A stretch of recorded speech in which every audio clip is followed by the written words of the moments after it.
Yo, yo. Good morning. What's going on? Hope everybody's doing well. Getting locked in for this Miami Texas A&m game.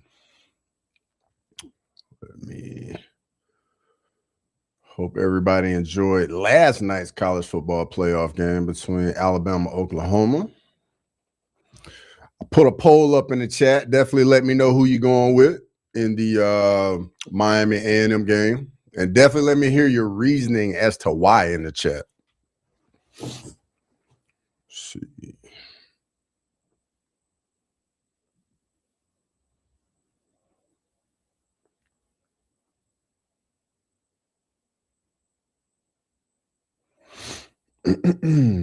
All right, let me get this game cast up here.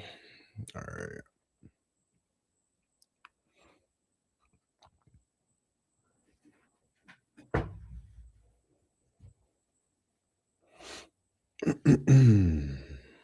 Let's see.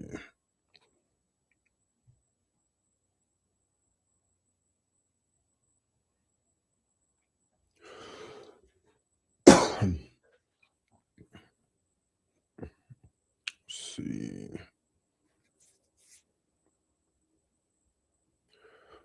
If you could, for those of you out there, give the stream a like if you would. Cost you nothing. It's absolutely free. I'd appreciate it.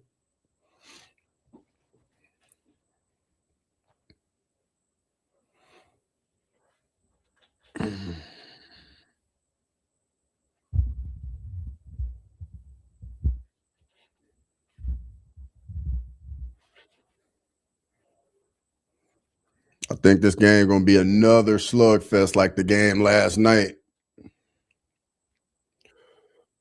It's gonna be a lot of explosive plays out there. The receiving core for A&m, super explosive. Malachi Tony from Miami, super explosive freshman.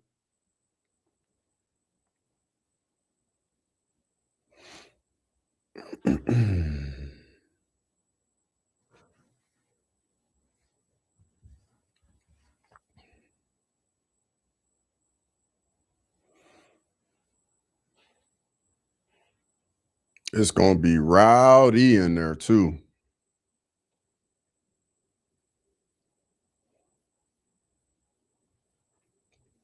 Let's see. Yeah, we're about five minutes away from kick.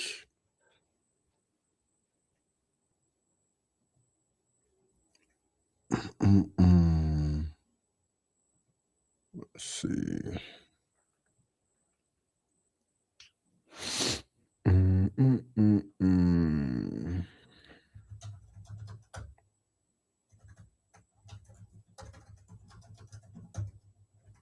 Grimy, what's going on? The like button, good to see you. Hope everybody's doing well. Definitely locked in for some good football today. Even though I don't think the later games are going to be all that competitive, but hey, we might get some surprises. I think this one's going to be real good though. Let me know what y'all think. Let me know who y'all picking as well. Looks like Dillingham signed that extension with Arizona State, so the search continues. Yeah, I did see that. I always thought Dillingham trying to get Dillingham away from Arizona State was going to be tough. And with DeBoer winning last night, I think the DeBoer to Michigan talks are going to be done too. Kyle Fields going to be rocking. Grimy, give me your top three. Who you think is between? Who are your top three candidates to take the Michigan job? And if you put DeBoer in there, I'm blocking you.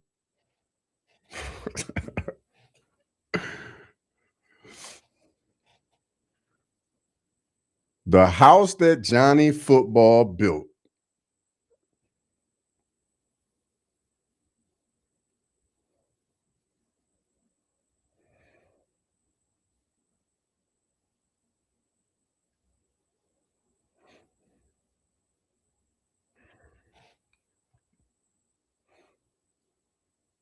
Smart of Dillingham, no, bro, 100%. 100%.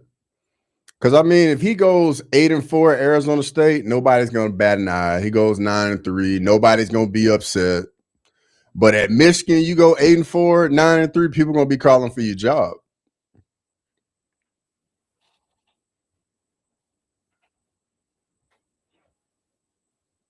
Top 3 realistic or top 3 my wish? Give me both lists. Give me top 3 realistic and top 3 my wish. I gotta hear this. Now, if the board's on your top 3 my wish, I'll understand it. But if he's in the realistic grimy, you definitely getting blocked.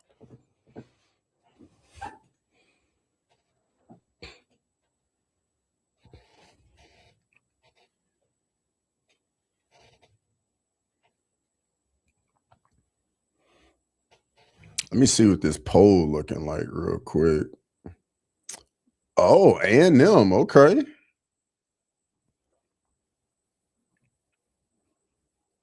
A&m, 2 votes, okay.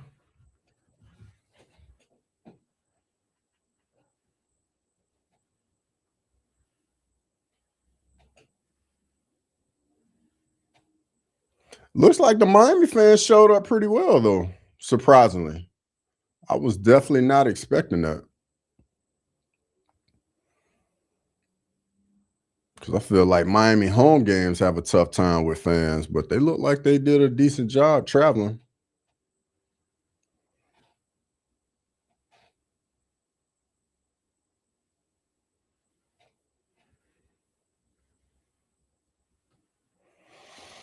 This little hiatus from the fights.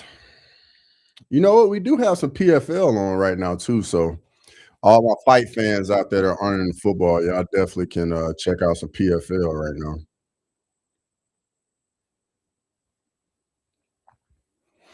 You know what? Let me look on Fight Pass and see if there's any regional fighting going on today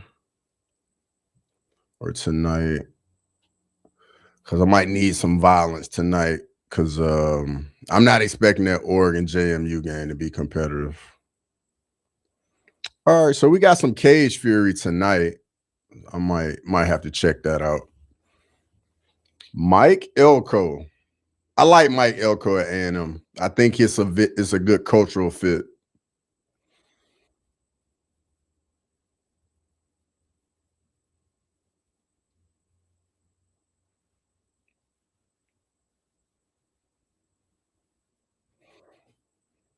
I like Elko.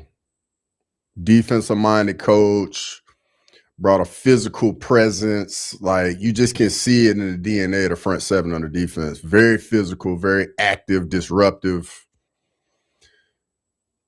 Mario Cristobal, another Saban assistant.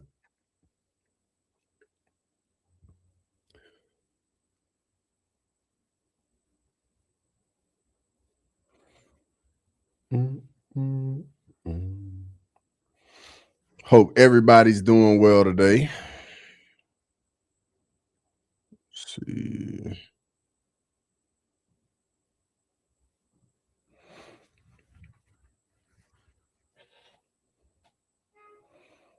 I've been getting where I'm getting twitchy when I watch everybody's streams. I got no subscriptions open and I can't watch anything. I depending on you guys for all news. Brother, that's what we're here for. I got you. Making me develop a small Twitch. Well, I apologize for that side, but hey, I appreciate the support, man. Big time. Glad I can help. And kickoff is imminent. Okay, top 3 realistic. Eli Drinkwich, Mike Minner, Kyle Whittingham. I think Whittingham's done. Like if I think because isn't this his last year at Utah? I think he's done. Minner, I think, bro, if I were you, I would love the Minner hire. I think Drinkwich would do well as also because I mean Missouri's serviceable, and that's not a program where you would think they would be serviceable in the SEC, but they compete. Drinkwitz would definitely bring that offense into the 21st century. I know that, Grimy. I know you would like that. Might lose a little bit of the defensive edge, though, but let's see what Marcel Reed's got on this first drive. They come out in 11 personnel. Formation into the boundary, little bubble screen. That's a nice play on first down. 9-yard gain.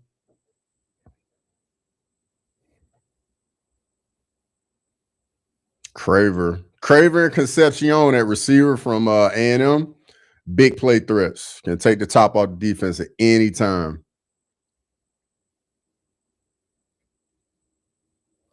First third down for A&M. See, we got Marcel Reed a little juiced up with the high throw on the hitch. Was wide open.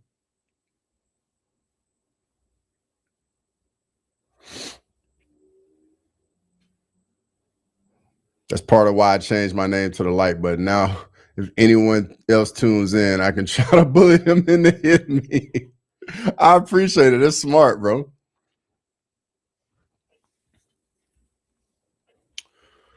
But Minter's tied to Jimmy, and the NCAA and the school might not like that. Grimy, I think I can speak for the Michigan fan base. Y'all don't care as long as y'all get somebody that's gonna win. And if Minter's the guy, he might be short. Ooh, that's a close spot. It's like right at the first down.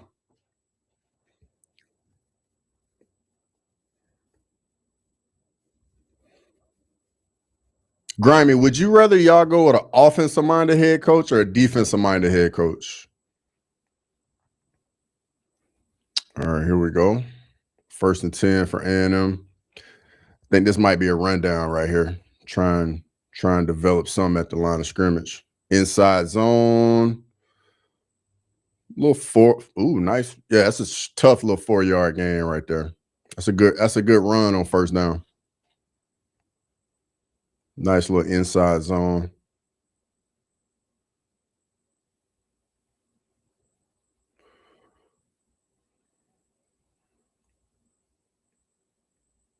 Incomplete pass right there. Reed's a little erratic right now. The accuracy is not really there for Marcel Reed.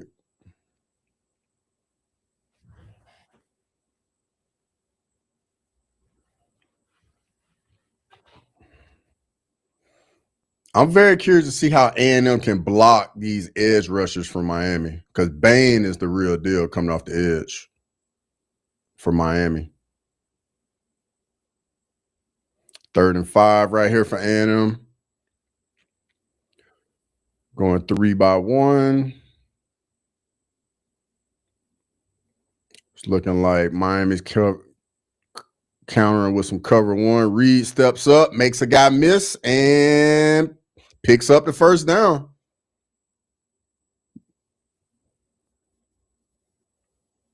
Michigan needs offense to contend in a new game, so offense head coach, but sign a big name for D coordinator like Ohio State did. Yeah, I'm not gonna lie, Grimy. I feel the exact same way. That's the right recipe for modern college football. Like get you an offensive minded head coach that can like help with the scheme and everything, and then get you a defensive guy that can just you leave them alone and they do it all. Because that Matt Patricia hire has been big for OSU.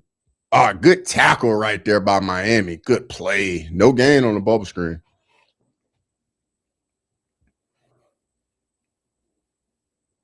I think A&M's going to have to go run right at Miami. You just can tell they got plenty of speed at the skill positions.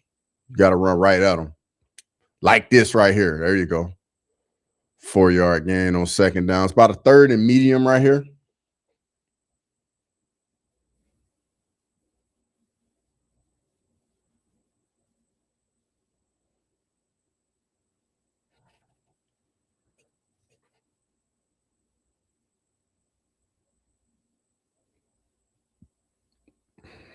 A&M really likes 11 personnel. Another 3rd down, 11 personnel again. Miami's got double mug. They drop out.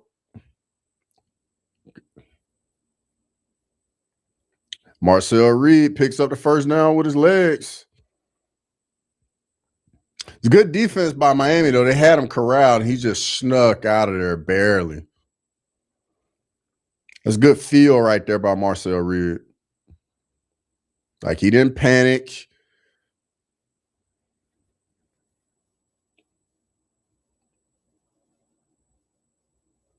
Play action. Little hitch right there. About a 6-yard gain, 5-6 yards.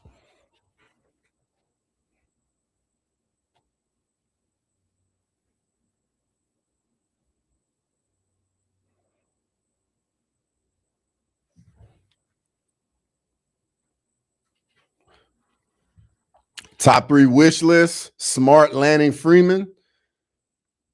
Yeah, that right there, that's a big wish right there. I don't think Kirby Smart's ever leaving Georgia. I think Lanning would only leave Oregon to go to the NFL, and I think the same thing for Freeman.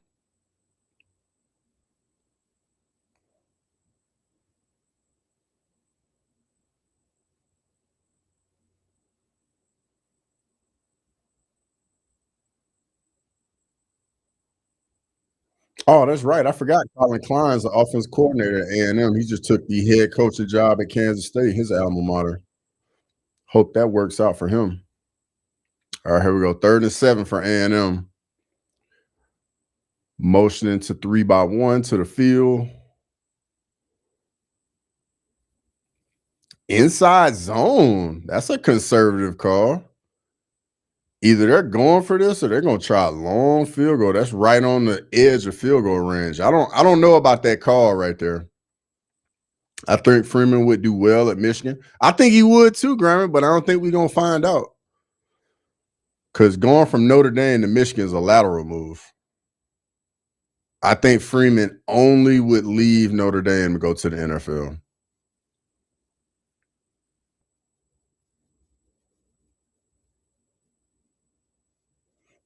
Yeah, and I'm lining up to go for it on 4th and 6. Miami takes a timeout.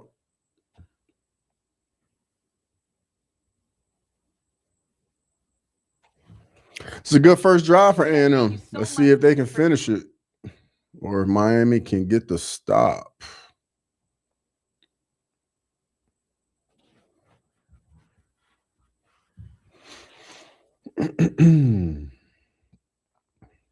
Grammy, what did you think of the Joshua versus Jake Paul last night? Jake Paul just ran out of gas, man. Ran out of gas, and just the bigger guy just wore him down. And then that right hand Joshua hit him with clean was nasty.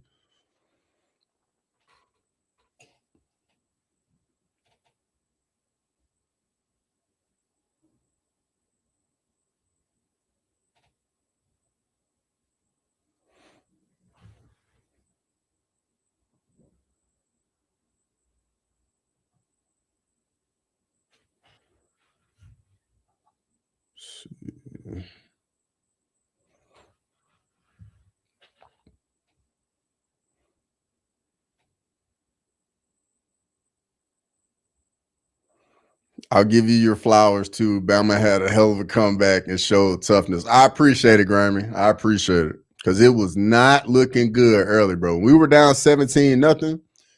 I was like, it's a wrap, man. But scored 24 unanswered on the road against a team that's beating you the last 2 times you played them. Like that's a big time win right there. Big time win. I was at a little watch party for the game last night. It was not looking good early.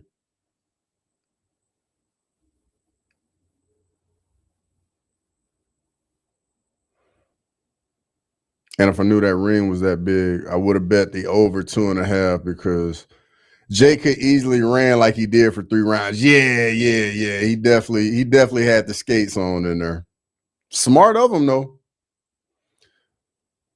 But being on the back foot, just dancing around, man, you get tired quick. 13th play of the drive. Here we go. 4th and 6 for A&M. Let's see what we got.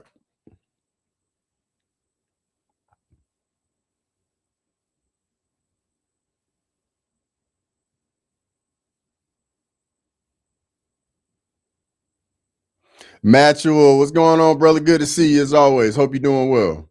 Merry Christmas to you. Merry Christmas to everybody in the chat as well. Formation into the boundary on 4th and 6 right here. Oh, false start. That's going to be a punt by A&m now. PFL Africa. Yeah, I saw PFL. You know what? Let me put PFL on. You know what? I don't think I can put it on because I got the ESPN broadcast on for the football. You know what? Can go to one of the handy dandy websites. Yeah, get this PFL going. Thanks for reminding me, Maxwell. Let's see. PFL Africa 4. All right, there we go. All right, got that up and running as well. Yeah, A&m's punting now. That's what I thought after that false start. Good punt right there, down inside the 10. Beautiful punt.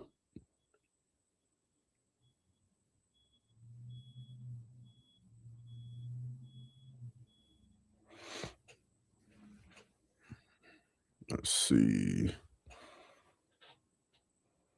Maxwell, anything good happened in PFL Africa yet? Ooh, some nice ground and pound elbows right there. I wonder if Yao is even at this. Maxwell, you know what city in Africa this is in? Like South Africa. I mean, I know South Africa is a country, but if it's in like because I know they had an event that was in South Africa not too long ago.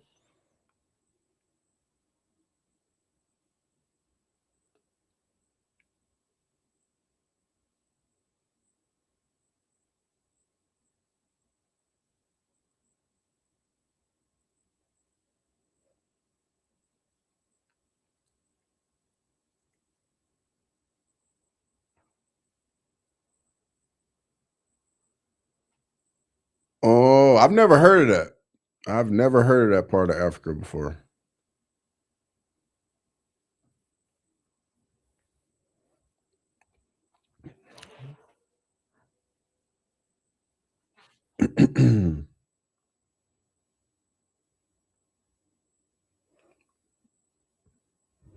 Maxwell, who won the first round between these two guys right here?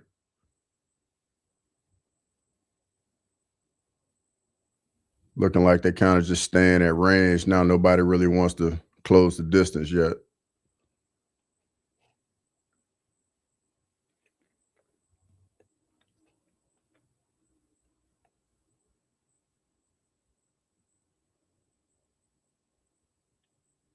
Johannesburg PFL card was the best one so far. The Rwanda card was a bit boring. Yeah, I remember like guys was telling me about the Johannesburg card. I only caught a little bit of it.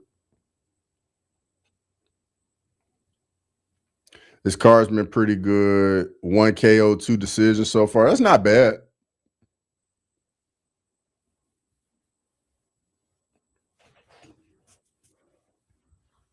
Bananas between Ghana and Nigeria. Really? I'd never heard of that, bro. I never knew that. Appreciate it. You teaching me something today. All right, here we go. First time Miami got the ball. Carson Beck. What you gonna do, kid?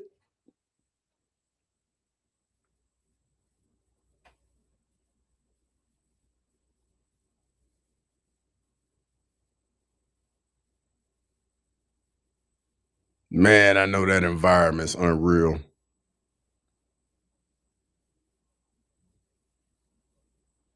Here we go. All right, Miami's coming out in 11 personnel.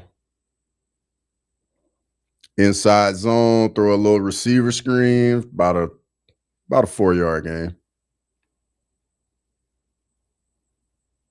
3-4 yards.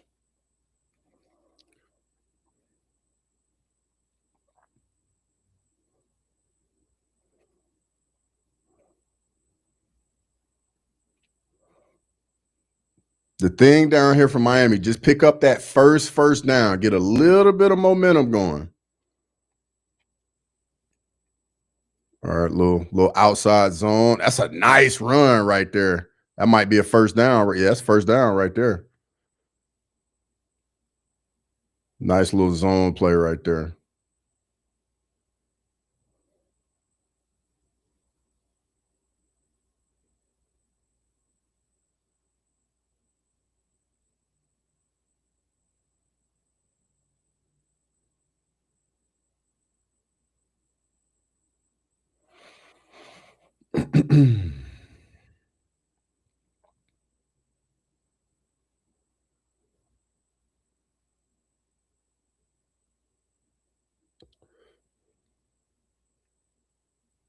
Nowhere to go. Gets about 2 yards. Malachi Tony direct snap.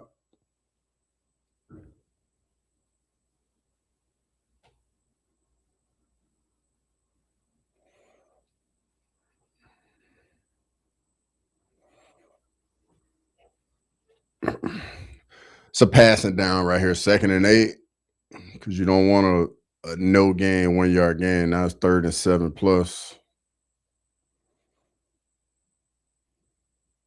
Might try and slip somebody out to the flat, maybe. Yep, right to the flat. 2 yard gain, 3rd and medium right here.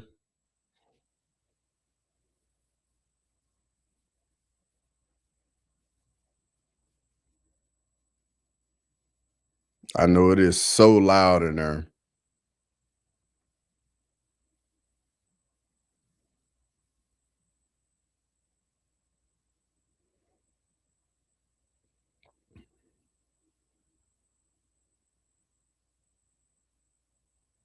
All right, here we go. What we got?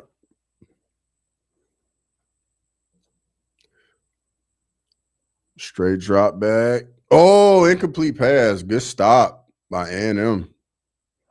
Gonna get some decent field position right here, forcing that punt.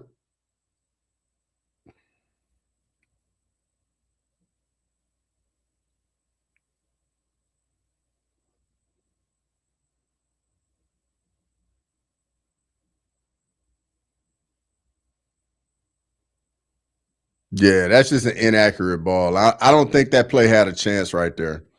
Really tight coverage. Just a free hitter in the middle was getting that receiver was getting funneled to him. That's really good defense right there. Really good defense.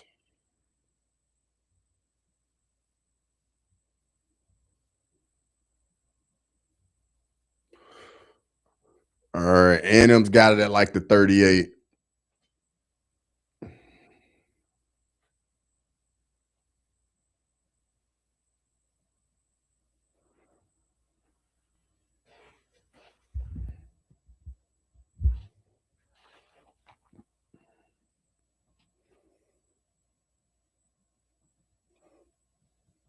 Maxwell, how's the family time been treating you, brother? Hope everybody's well.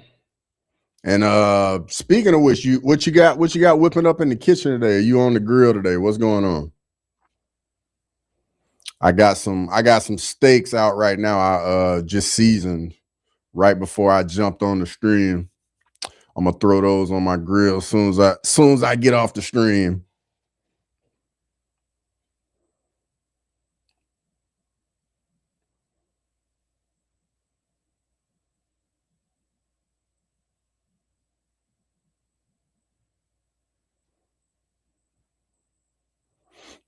All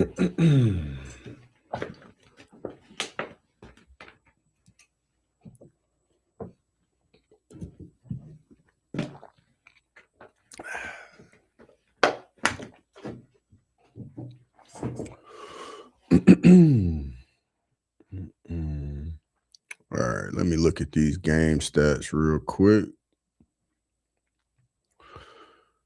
All right. Miami's 0 of 1 on 3rd down. A&m's already 3 or 4. That's good.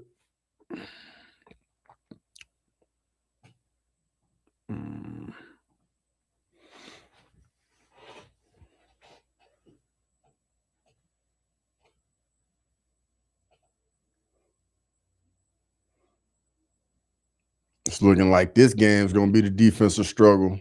Last night, I was expecting the Bama-Oklahoma game to be a decent defensive struggle. It warmed up over here. I got 2 pork shoulders in the oven and filled the grill up with chicken thighs. Man, my man, that's what I like to hear right there, brother. That's what I like to hear. I got me 2 ribeyes right now. Just waiting to get put on the grill.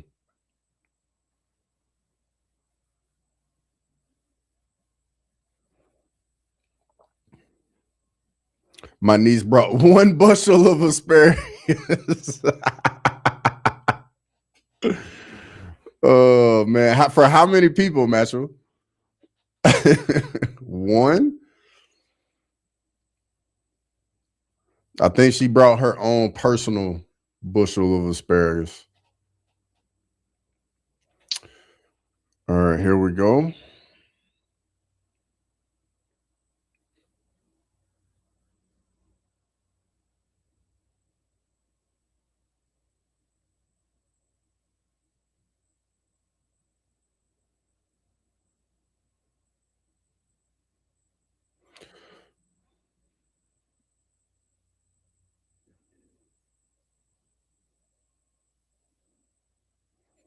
There's like 10 people here. Oh man, yeah, that's gonna be tough right there. Like every person gets like 1.5 asparagus. That's how that's gonna work.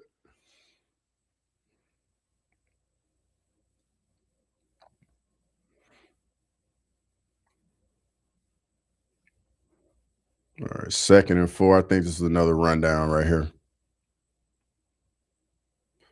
Oh no, 5 out. Little completion of flat to the running back. First down, A&m.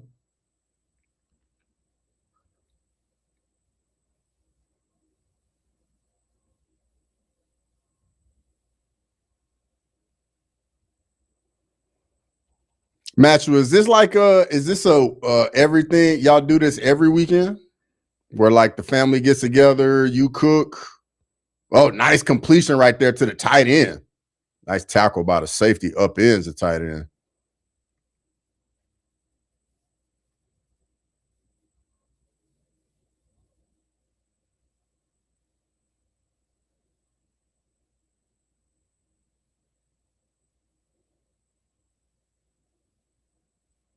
Nice little drive concept right here. The shallow cross opens up the dig right behind it by the tight end. Nice concept. 3-by-1 into the boundary. Receiver screen to the boundary. Receiver gets a yard. I don't know. That's tough throwing receiver screens into the boundary from the near hash. That's tough. Just no room over there. But you basically just got to do it to keep the defense honest.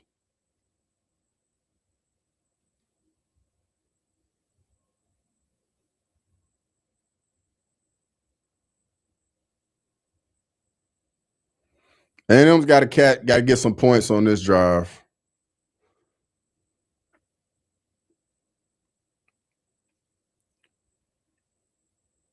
Oh, fumble.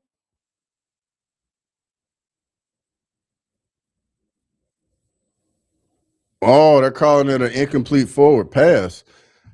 I think somebody did the wrong thing. I think the running back might not have ran the play fake. Yo, that's a fumble. That's a fumble. That's a turnover. That's Miami ball right there. That's definitely a fumble. That is not a pass. That's a fumble. That is definitely a fumble.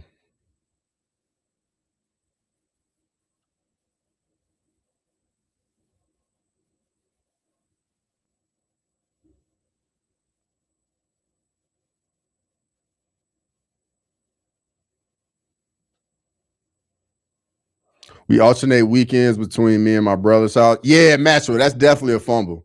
But that's dope, bro. That's dope, man. You and your family, y'all do that on a very regular basis. I like that, man. That's dope. Yeah, that's definitely a fumble right there. Good play by that defense from Miami. Now, does Miami take a shot right here, first play? Looking like A&M might be playing quarters right here. Nah, just outside. So, oh. 9-yard run right there.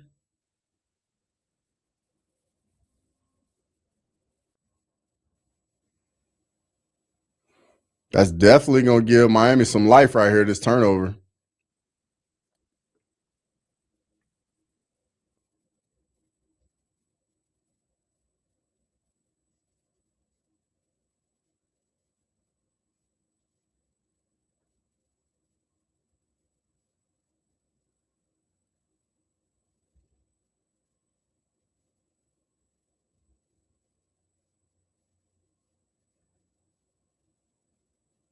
Little inside zone. That's a solid inside zone right there. 4 yards.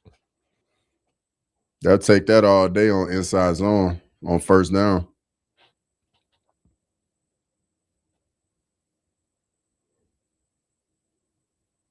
Second and 7.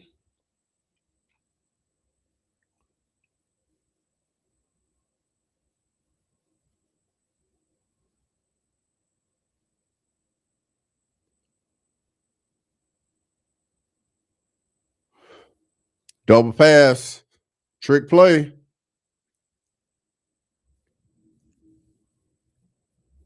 That could have been picked. That was a wild trick play right there.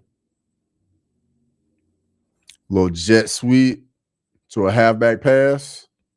Little wheel post concept. That's good defense though. Everybody stayed on their assignment. Really good defense. Didn't fool anybody right there. 3rd and 7.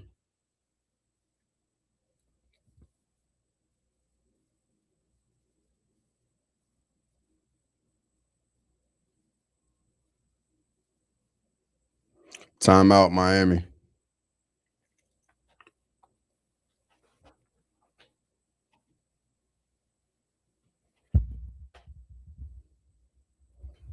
Hey, Maxwell, have I made you a little bit more of a football fan? Who you got in the CFB championship? Because I know at the beginning of the year, football wasn't really your thing. But have I helped you out a little bit?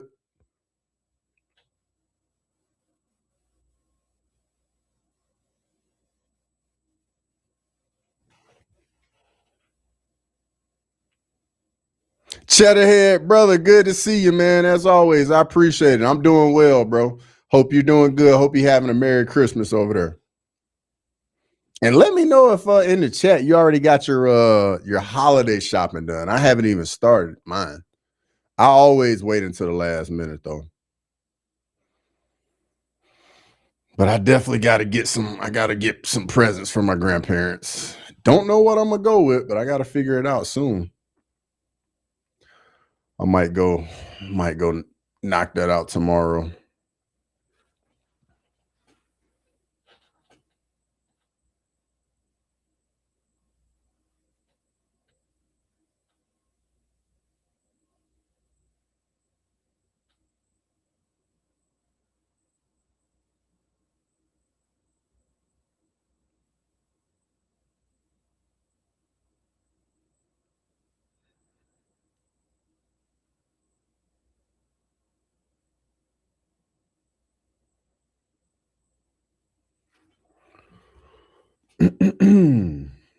Let me go back this poll real quick. Okay, so we got a few Miami votes. Okay, that's what I like to see.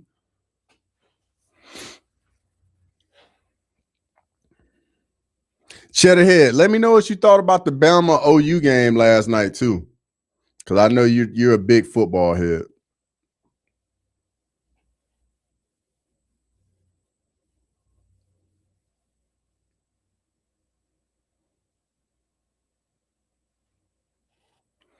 Yeah, I actually pay attention more to the college side of things now. More consistently, my cousins really pay attention to it, but they play football. Yeah, I get that. I get that.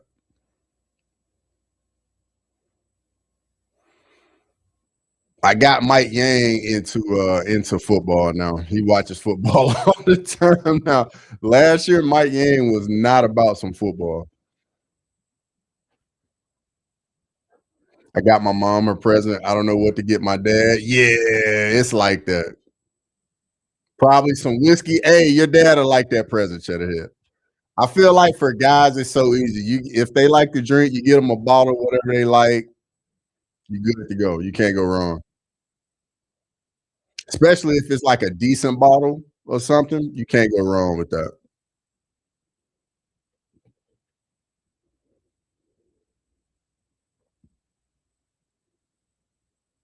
All right, here we go. 3rd and 6 for Miami right here. Formation into the boundary. And it was bringing pressure. It goes screen. Good defense by A&m right there. Flying to the football.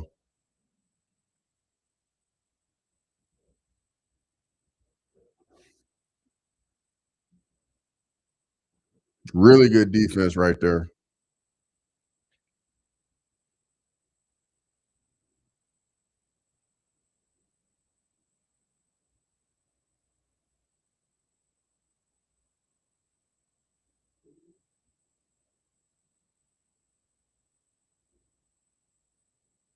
Yeah.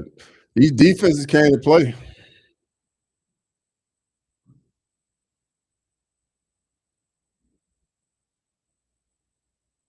Oh, he muffed the punt. Ah, but he got it though. He got it back though. He got it back. Bro, special teams are so critical. He likes Blue Label, but I might go fancier. I feel you, brother. Cheddarhead, get your mom her favorite flowers and a weighted blanket. Hey, Maxwell knows what he's talking about. Those are solid. Because I was hearing some at the little watch party I was at last night. Women were talking about weighted blankets there. Oh, I'm giving my mom my Tesla. Oh, that's what's up, Cheddarhead. Cheddarhead, do you have FSD on yours? And if so, what version do you have and what do you think about it?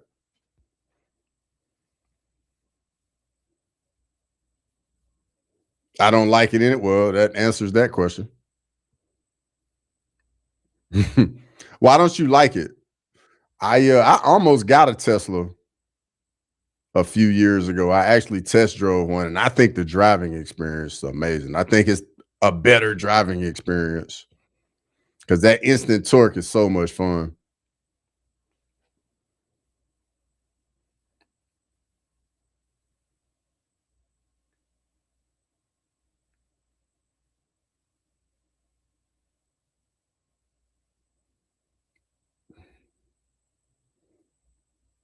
Marcel Reed with the first down using his legs.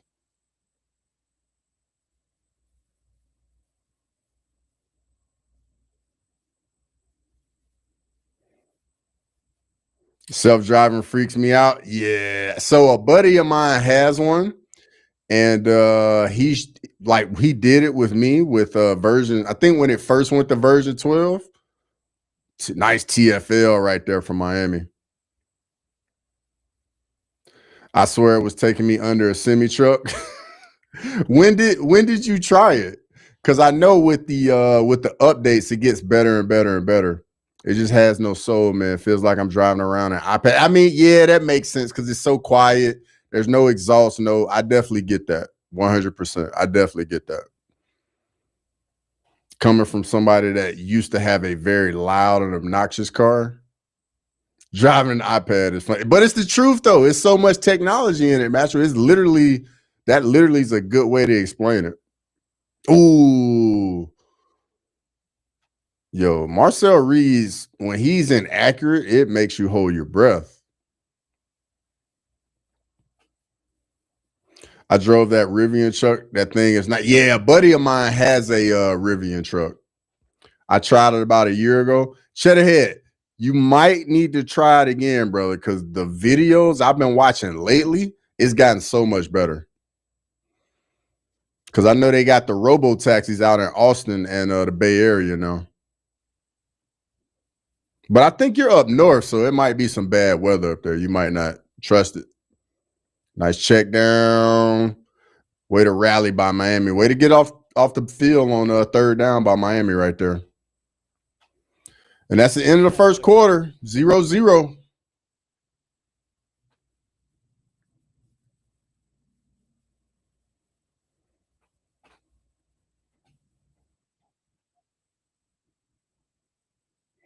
And I also heard they have a Grok in the car now, so you can talk to it and tell it where you want to go.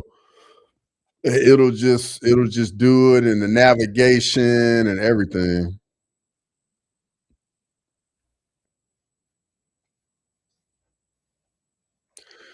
Those Rivian trucks do look cool though, Metro.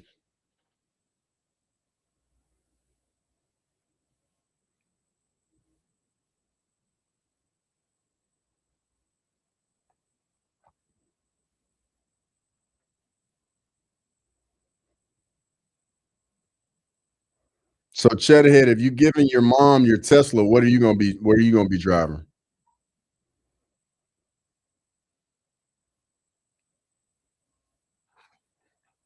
That's a good son, giving his mom a Tesla. That's a good son right there.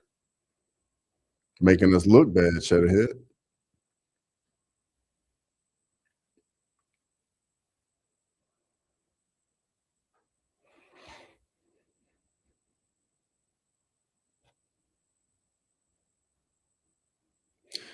Elon usually lets us have FSD for free during Christmas. Yeah, I've seen that. Like Tesla does a lot of big things around Christmas and the end of the year because they're trying to get units out before the new year and they're trying to incentivize people to take FSD.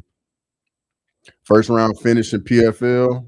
Let me click this real quick. See the replay. I'm shopping for a car. I don't know what I want. Cheddarhead seems like a sedan, man. Well, what? Yeah, Cheddarhead, what you thinking about? You trying to go sedan, coupe, SUV? What you trying to do? A truck? What you got in mind? Like, do you have like a top 5 or a top 3 or anything you're considering? Maybe we can help you out. I do like me a sedan, Marshall. Ooh, nice right hook in PFL. Nah, it was an overhand. That was real nice. Caught her clean on the chin.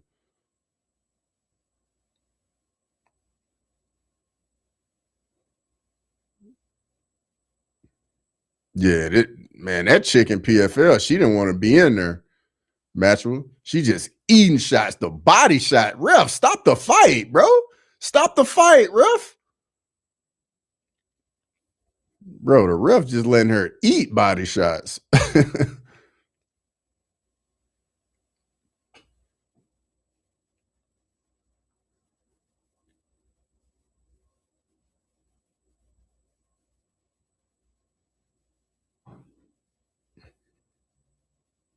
I was thinking Charger, but I heard they're easy to steal.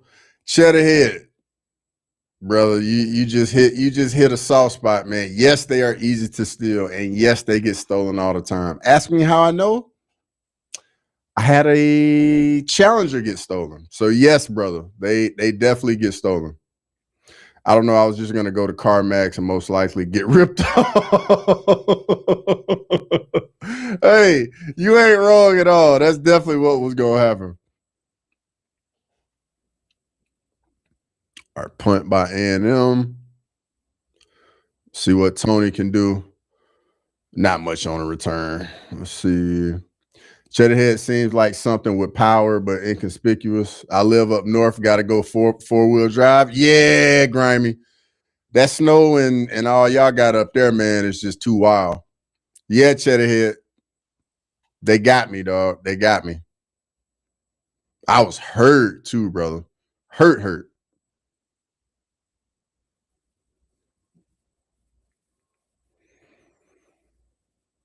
Get a Volkswagen.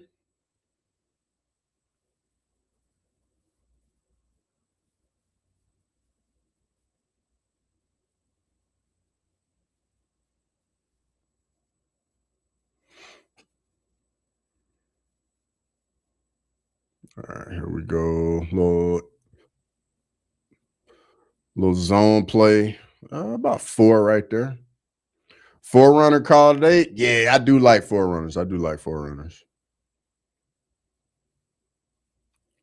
Did you get carjacked or just stolen? It was just stolen, bro. Yeah, just stolen. Out of my freaking parking garage, too, Grammy. Bro, you talking about hot, bro? I was pissed. Mazda Miata. Bro, you got to be a small individual to have a Mazda Miata. Deep shot by Carson Beck, right? Oh, got a man. Overthrown. You got to hit that, Carson Beck. Match where I had an old Forerunner for 10 years. I love that thing. Yeah, I like me a good Forerunner back in the day as well.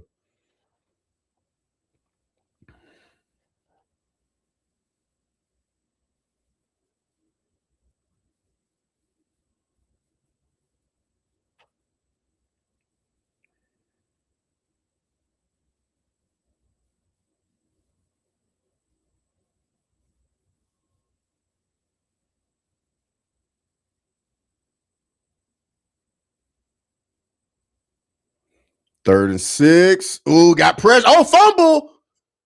Oh, Miami recovered it, though. Man, jeez. It was right there, too. When you walked up to where your car was, you like, did you think you were pumped? Grimy, bro. When I walked to where I was like, I'm pretty sure I parked here.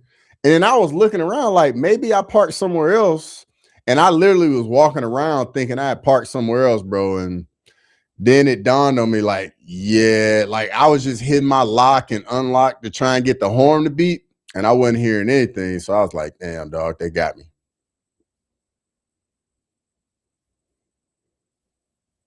Oh, but he got drilled on that punt return. But he held on to it, though.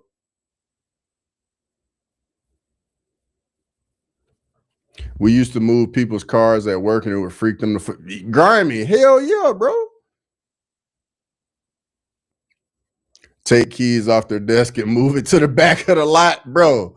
That's so messed up, dog. I know people was out there panicking in the parking lot, man.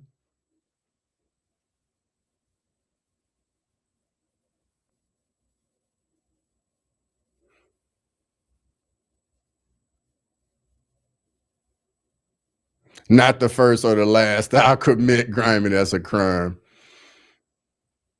That does not surprise me one bit, especially coming from grimy, dog. All right, let's see what A&M got. All right, they go a little play action. Deep shot. Got him. Oh, he got it. Big time play right there. I'm telling you, these receivers for A&M are explosive, man. Concepcion and who's the other one? Craver. Yeah, that's a big time catch. He caught it twice. That's a big time catch. He caught it twice. All right, they go outside zone. 1 yard gain. I want to change my vote to Texas A&M. It's still early, bro. It's a lot of football left, Matthew. A lot of football left.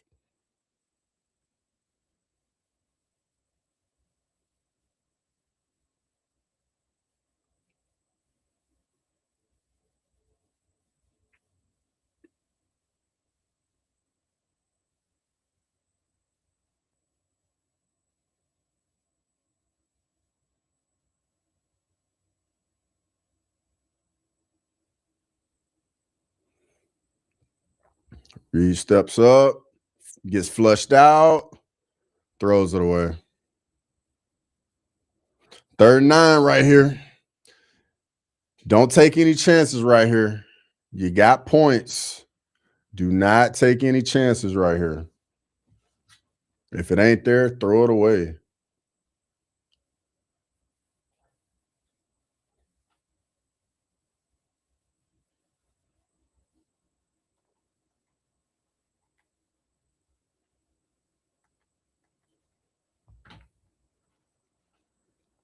See what we got right here.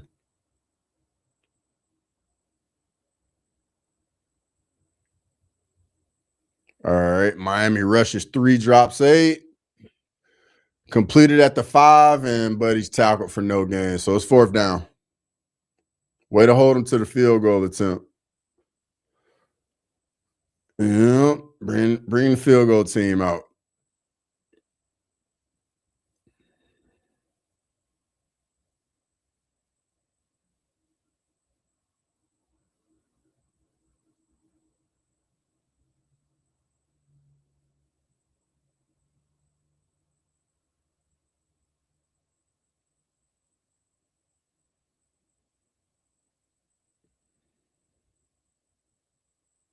Oh, it's blocked. Oh, wow. They blocked it. Wow. 0-0 game. We got a ball game, people. Yeah, it's a nasty one. It's an ugly game, man. Ugly game. What just happened? So the kick got tipped, and then a guy on Miami caught it and then returned it to like the 10, I think, or the 12. I think somebody got a hand on it. Like it might have been Bane. Yeah, somebody blocked it with a hand, and then one of the DBs caught it. Nothing, still 0-0.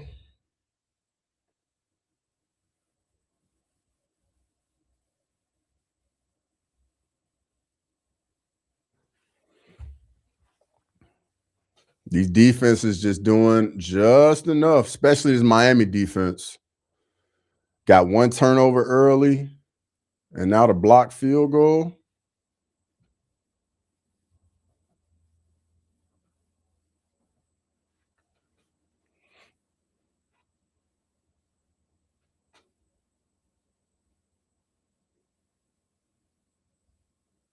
Ooh, nice inside low kick on PFL. This dude, Cabanzo on PFL is a good prospect. Yeah, I got it going. He's on top now. Just move to side control. So, Match, was he a striker, grappler, or just does it all? Tell me what you know about him. Because I don't know any of these dudes on PFL.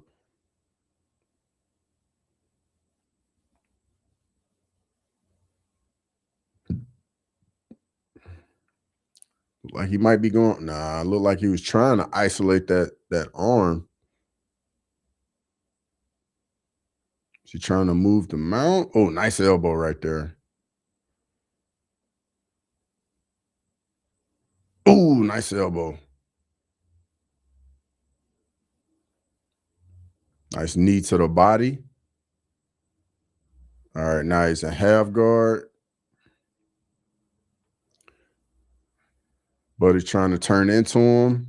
Oh, another elbow. Oh, full mount.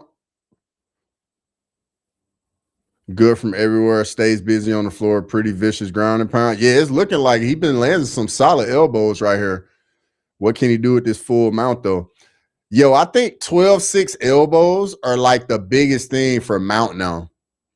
Because who was in mount on somebody, and they were doing it was Diego Lopez against Gene Silva when he got him in mount and was using the 12-6 elbows from the top. I think that's going to be the thing when you get people in mount now, is 12-6 elbows. All right, he's like in 3/4 mount now. All right, it's back to side control.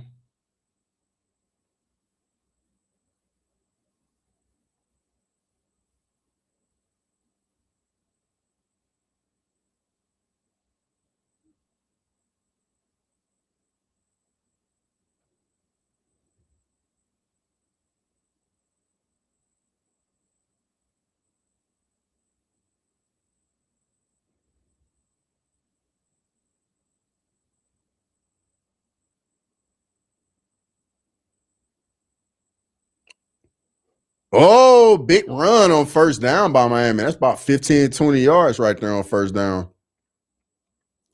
12-6 elbows pushes the pace. Yeah, I like the 12-6 elbows. I'm glad they legalized them. Because just giving, nice grounded pound right here. Oh, yo, this is done. This is done. Yo, this dude is done right here. Just keep ground and pound. That was some vicious ground and pound right there. Yeah, this done.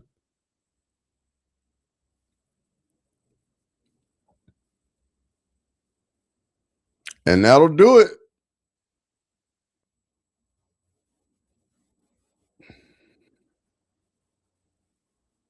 Yeah, that ground and pound was vicious right there from Cabanza.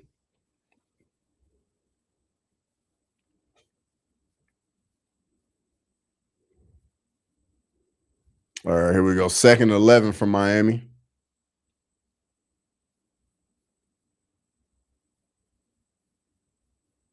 Little split zone concept. Nice run. Nice hard runs. About 3.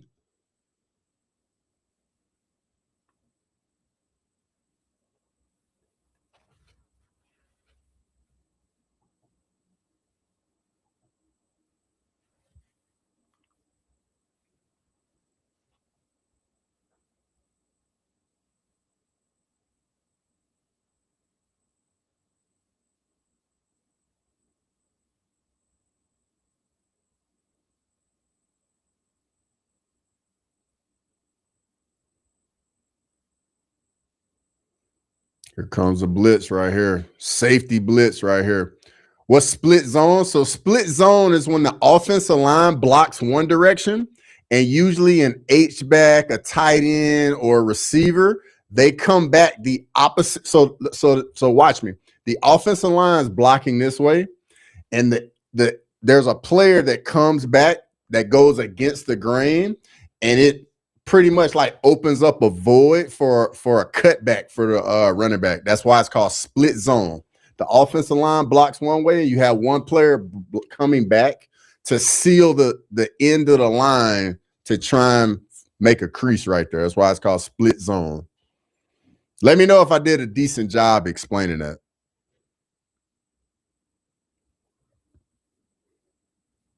So like inside and outside zone, everybody's blocking one direction. Split zone, everybody blocks one way, and then one player blocks against the direction of the flow to try and open up a crease. And that's a good stop by A&M right there. 4th down.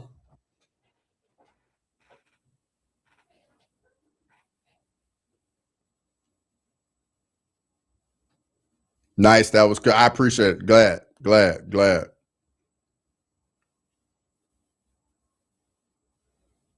Appreciate it, Cheddarhead.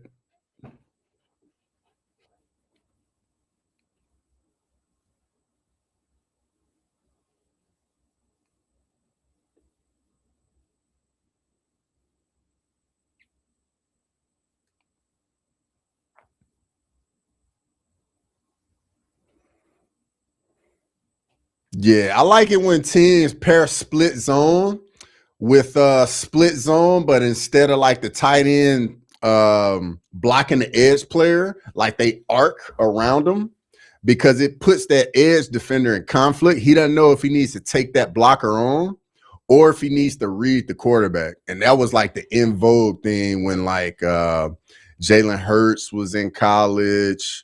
And it's kind of going away. Like teams aren't really using that as much anymore. It's just you'll still see split zone, obviously, but you're not seeing that arc block where they run by the edge player anymore. Cheddarhead, have you been seeing much of that? Because I feel like that kind of went away in like the last few years. You're not seeing the counter to or just another dimension of split zone like that.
How are y'all dealing with the break from the UFC? How's that going for everybody?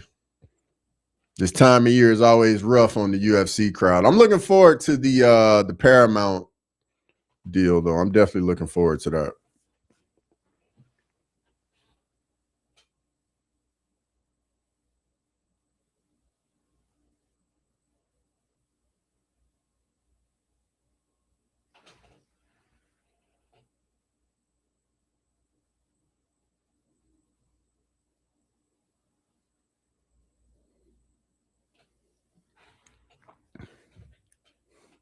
Should be in most offense. It should be. I think teams still run it. Yeah, but like I would say in those days, Cheddarhead, I feel like everybody had it in their playbook. And now I feel like it just does not get ran nearly as much. Maybe because teams don't want their quarterback getting hit and put in limbo. You know what I mean? especially with the portal. Some guys may not want to play in that. Congrats on the Bama win. I appreciate it. I appreciate it big time. Zone blocking scheme, bro, it should be a staple in zone blocking scheme, especially if you got a mobile quarterback, because those edge players aren't going to know if they need to try and like get the upfield shoulder on the person that's blocking back, or if they need to be reading the quarterback. It just puts them in such conflict, you know.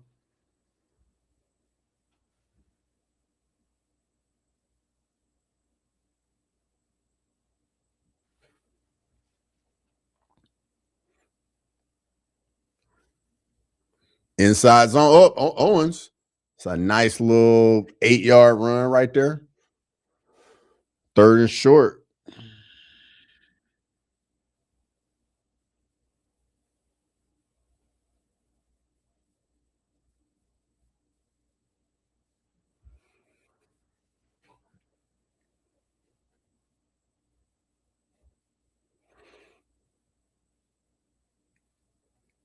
No way this game goes in the half 0-0, right? False start A&m. Gonna be 3rd and medium now. Bama looked good last night, but I got way too high and forgot they were.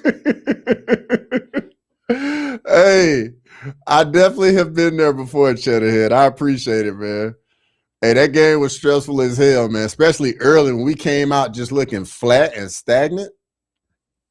And then we converted like a big 3rd down. I think it was about 3rd and 8, and we hit like a little corner route to continue to drive. We go down, score. We were down 17-0 at the time. It literally just changed the whole complexion of the game. I was way too invested in Paul Joshua. Is that a betting prop 0-0? I'm pretty sure it has to be, Metro. I wouldn't doubt that at all. Oh, nice. Oh, he almost got out of there. Nice stop by A&m. They're going to punt it off. No way they go for it right here. Yeah, they're definitely going to punt this off.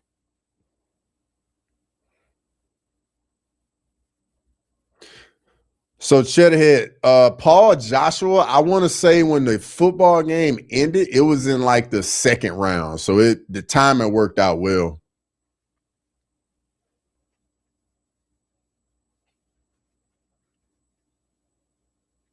I don't think anybody expected this game to be 0-0 this late into the game. Uh-oh. Uh-oh. Uh-oh. Uh-oh. Tony's gone. Oh, he got tripped up.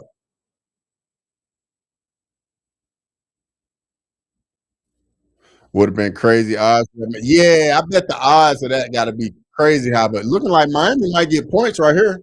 They're field goal range already. Just got this big return from their dynamic freshman.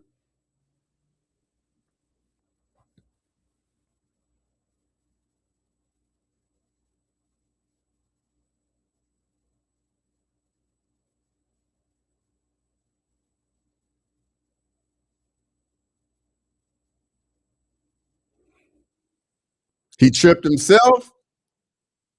Nah, I think that the number 3 hit it, clipped that back leg, and then it hit his other leg. Let me see if he touched it at all. Yeah, that's number 3 A&m. He clipped that back leg, and it made his leg go into the other one. That's what you like to see, that type of effort right there from the guy, because that might save them 3-4 points if they hold him to 3 right here.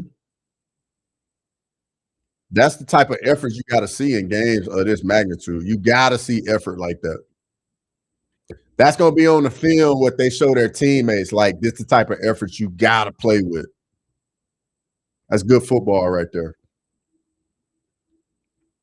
2nd and 9. What you going to do? It's definitely a passing down right here. Oh, wow. They're going crazy formation. They're going trick play. Jet sweep into the boundary for a yard.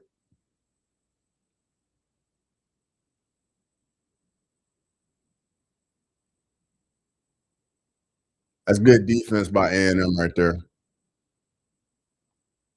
Good defense by A&M.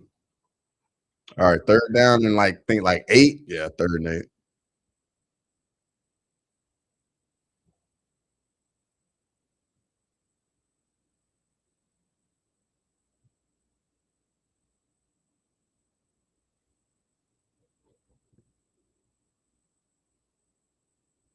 All right, 3rd and 8. Oh, comes pressure, and they got the sack. That's big. They're still in field goal range, though. Yeah. Mike Elko is not going to play around with you on 3rd down. He's coming after you. Mike Elko is not going to play around with you on 3rd down. He's going to heat you up on 3rd down, and it's going to be exotic and nasty. Field goal time.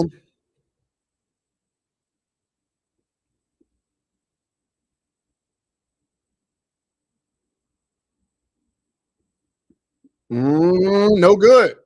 0-0. Bro.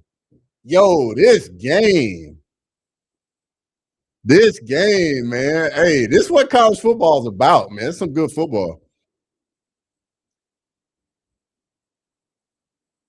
0-0.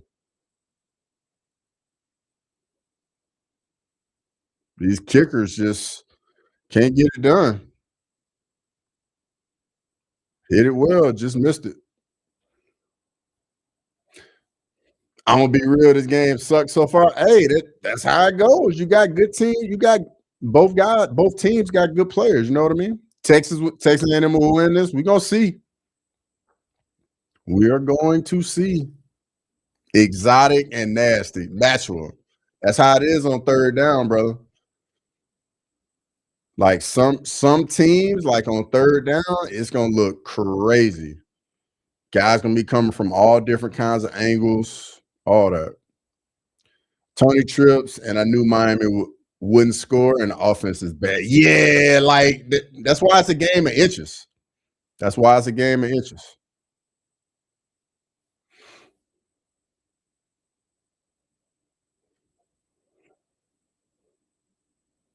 This game is fun. Yeah, it's just swinging back and forth. Like just when you think somebody's about to, take control, the other team gets a break. Nobody likes defensive games. Hey, football heads like defensive games. Nothing wrong with great defense. Exactly, Cheddarhead. Exactly.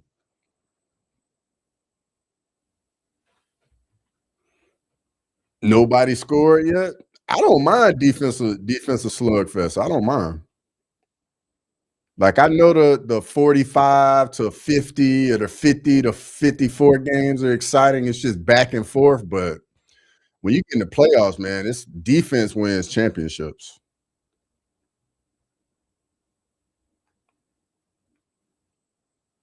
Miami has that defense in, supposed to go top 5. Ruben Bain. Yeah, Ruben Bain's a monster off the edge, bro. Monster. A&M's got a good dude too. I can't think of his name. Let me see if I can go to team stats. I think his name's is it Vaughn Cassius or something like that? Let's see. A&M defense.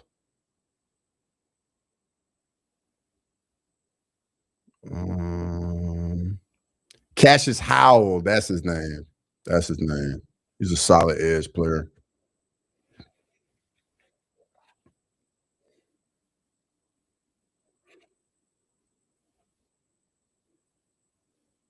And the winner of this plays who? The winner of this plays A&M or Georgia? Because I don't have a bracket in front of me. Let me look this up. College football playoff. Let's see. Where's the bracket at? All right, college football bracket.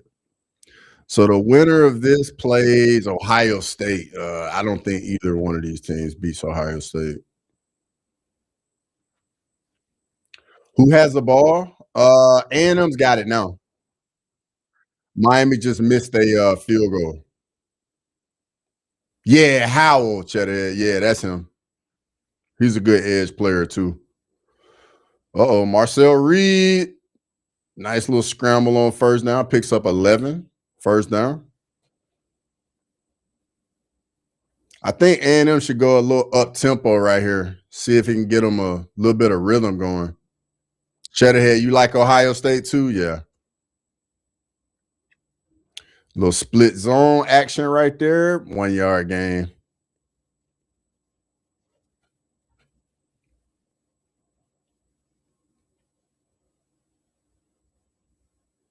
Why was this not the 6:30? That's a great question. I don't know why this in the primetime game. This should have been a primetime game because Oregon JMU for the night game, I don't know about that. I think the spread for that game is like 20 points. How did they miss a field goal? Kicker just missed it. He hit it well, just missed it. Bubble screen. Craver picks up about 5.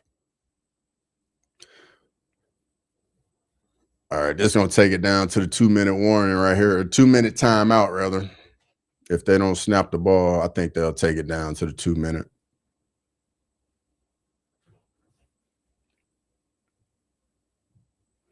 NFL taking over primetime. Yeah, but I mean, imagine if you had like Bama OU at primetime or like A&M or this game at primetime. It definitely would have took some viewership away from the NFL for sure. Bears, Packers tonight. Ooh, yeah. Cheddarhead. I'm definitely gonna have that on tonight for sure. I know you a Packers guy. How you holding up after man, why am I drawing a blank? Just towards ACL. I'm drawing a blank. You know who I'm talking about. What are the chances that Tulane will win over Ole Miss? I give Tulane about like a 5% chance because they already played them this year and they lost by, I think they lost by like 30. And Ole Miss, I think, ran the ball like 20 sometimes in a row in that game at one point. I know there's no Lane Kiffin there for Ole Miss, but I just think the difference in talent is just going to be too much for Tulane to pull it off. But hey, we'll see though. We will see. I'm not expecting Tulane to put up much of a fight in that Ole Miss game. But if they do, we'll enjoy it.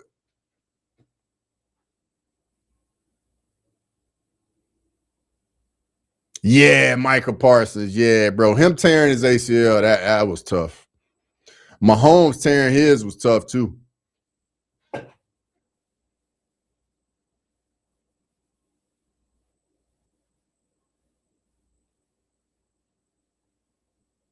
And that division is so competitive too.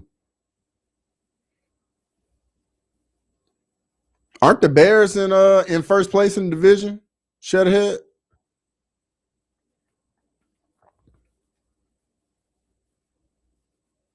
Packers lost 5 of their best players in about 30 minutes. That's wild, bro.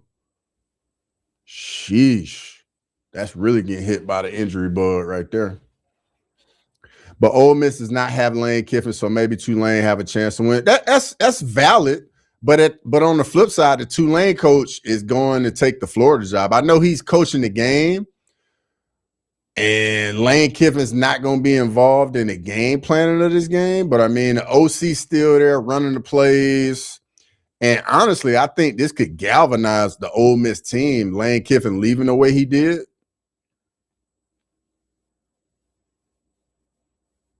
Yeah, by half a game. Yeah, the game tonight is a huge game. That's a division game. So let me ask you, what chances are you giving Tulane in that Ole Miss game? I would say your name, but it's way too long.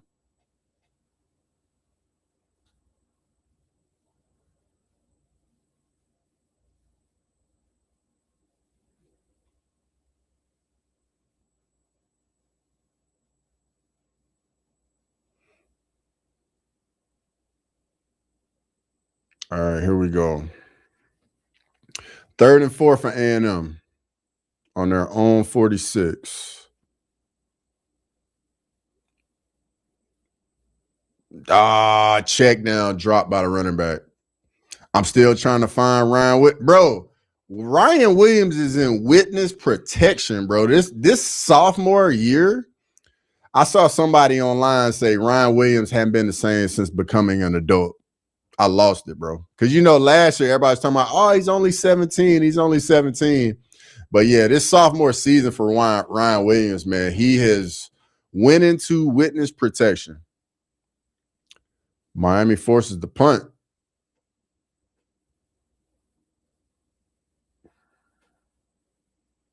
Hey, but Brooks, the freshman receiver from Bama, he had a monster game last night. He literally fake punt by A&m. Incomplete pass. It was there, but Buddy went for a one-handed catch, though. You got to use both hands, my guy. Now Miami has really good field position.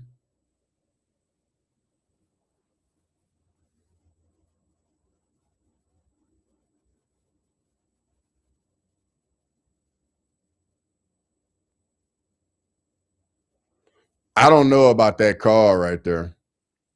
Bernard and Brooks are dogs, though I wonder why Bama won't let Rico get more time. Bro, I was wondering the same. I like Rico as well, too. But I think what it is I think Bama really likes 13 personnel since they got Cuevas back for the game last night. So they go with Bernard, Brooks, and Horton. But yeah, Rico should definitely get some more burn. But it's tough though. Rico and Ryan Williams. Ryan Williams, man, the drop's just been a big issue for him all year. All year. It's like he just hadn't been playing with any confidence all year. Let's see if Miami can get points with this field position. Take advantage of it right here.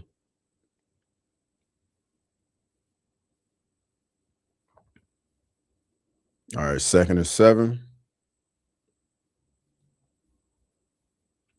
TFL. That's how you got to play right there. Tackle for loss.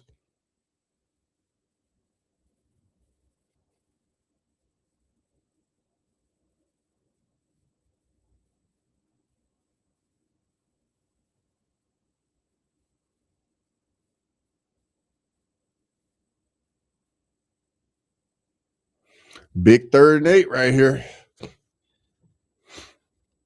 You about to see an exotic package right here. That stadium is yeah, bro. I think it holds like 100 and change. I think it's somewhere in like the 102 to 104 range. I think Maxwell. It's the largest stadium in the SEC. I think A&M's like the 4th largest stadium in the country. So the number 1 is Michigan, number 2 is Penn State, number 3 is Ohio State, and then I think it's A&M. I think it goes like A&M, maybe Tennessee, LSU, and then you got Texas, Bama right in there. But yeah, it's a massive stadium, and they just redid it not that long ago. Because after Manziel left, they dumped like $500 million into it to upgrade it.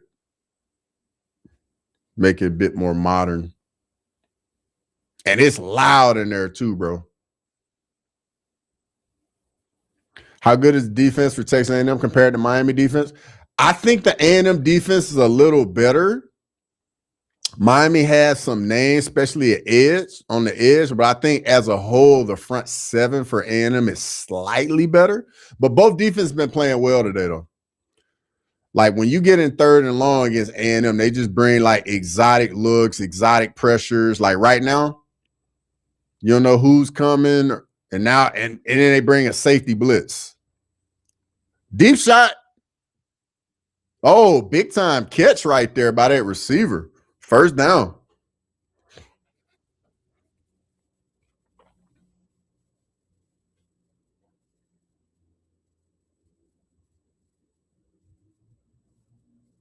The Rose Bowl is huge where UCLA plays and it's half empty. Yeah, it holds like 93-some thousand, and nobody shows up for the games, Cheddarhead. Matter of fact, I saw somewhere online that UCLA next year is going to have to play all their games in SoFi because of the World Cup, like they're not going to play any of their games in the Rose Bowl. So them and the Rams and Chargers all going to be playing in SoFi.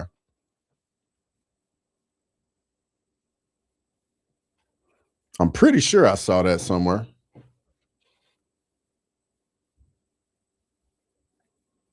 I think Indiana, Ohio State are overrated this year. Both teams have had an easier schedule. I wish we got to see them more out of conference games throughout the season. So about that, Indiana had 2 tough games all year. The Ohio State game, which wasn't even a regular season game, the Oregon game on the road, and the Penn State game on the road, even though Penn State wasn't what we thought Penn State was going to be. That's USC. Oh, okay. Okay, Shedhead. Okay. And they play at the Coliseum. Okay. For the Olympics. Okay. But isn't the World Cup next year or something like that? But yeah, it's not wrong though. I think it might be both of them, honestly. However, I do think both Indiana and Ohio State are extremely talented. Oh, for sure, bro. Especially Ohio State, man. They got so many dudes going to play in the NFL on that team at every level, too. I think that loss to Indiana is going to do Ohio State well, like the loss to Michigan did last year.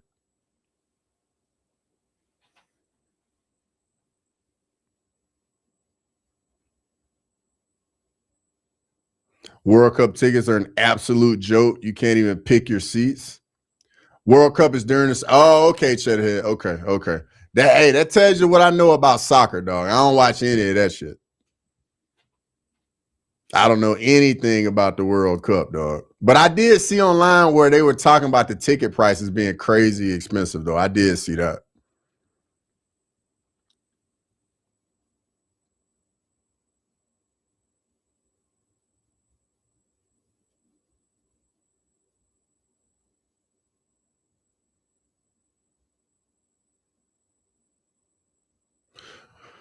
All right, here we go.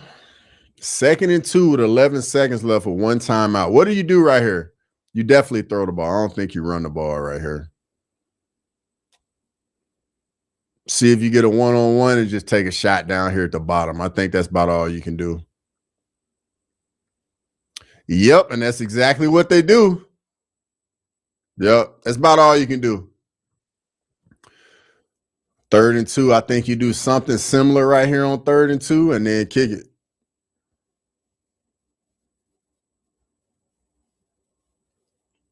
Yeah, you run like a quick out or you just throw another one-on-one shot to the end zone. It's got to be one of the two.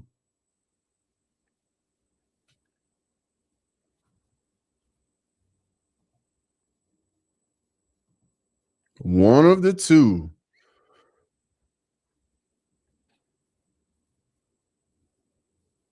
Nah, this might be a run play right here. Because I don't think you know. Oh, it's one-on-one up top. Yep, that's what you got to do. Throw it away. You pick a category 1 through 4. 4 being nosebleeds, 1 being floor seats, and they just put you wherever they want. Bro, that's bullshit for real, dog. What? You don't get to pick, bro. Absolutely not. Absolutely not. All right, here we go. Field goal attempt right before halftime.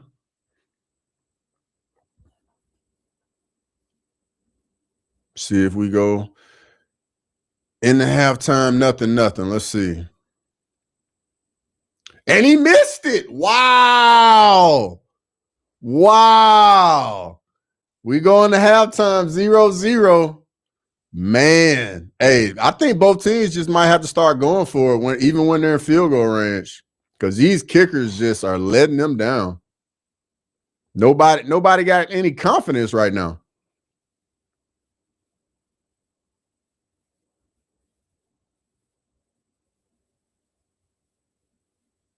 What was that kick, bro?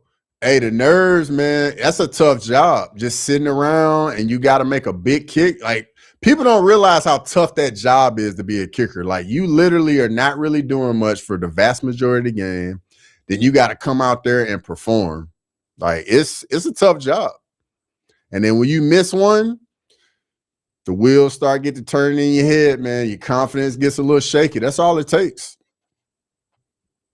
All it takes.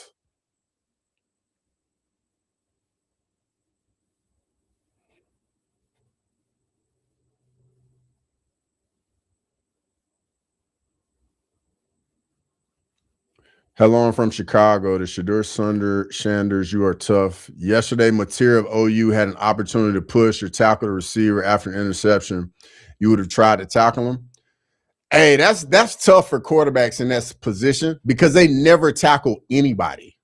Quarterbacks don't do any tackling drills, so when it's time for them to actually tackle somebody, they are awful at it.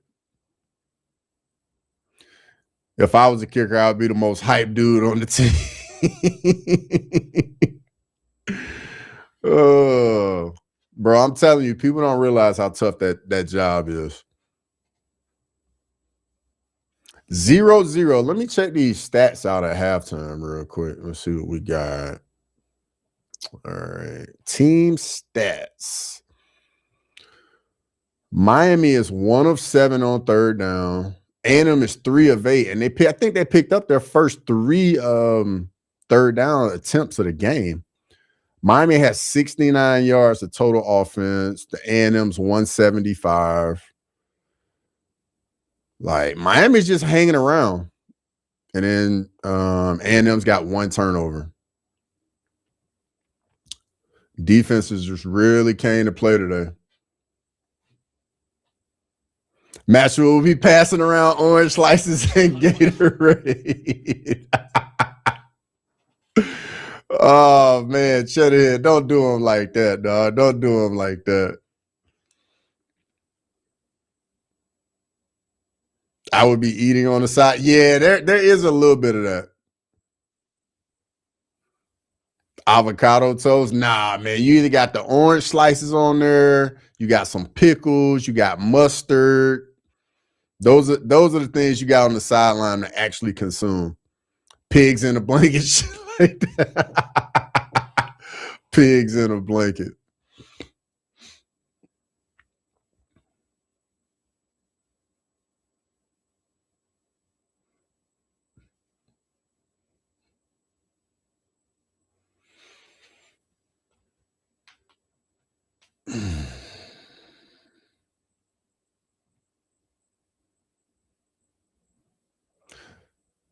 Does anybody think the other 2 games today are going to be close? Like, who thinks Ole Miss Tulane is going to be close or James Madison versus Oregon is going to be close? Please let me know in the chat because I need to know who you are.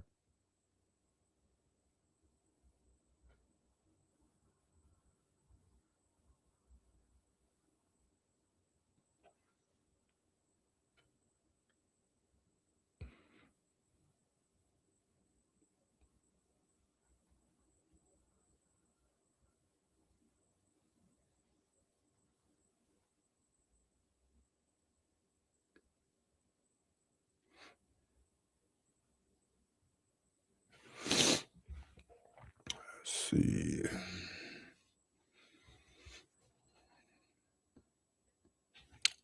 Go over to PFL. See what fight by the start in PFL. Perfect timing. Master, you know these guys fighting right now on PFL?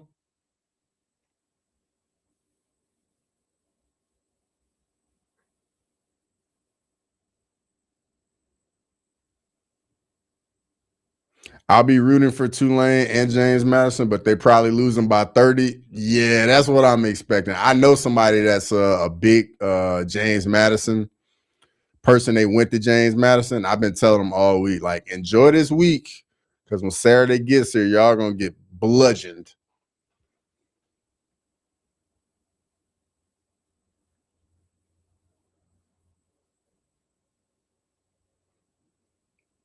And then you got to think the head coach for Tulane, he's been recruiting for Florida and James Madison because the James Madison coach is leaving too. I can't remember where he's going, but he's leaving James Madison as well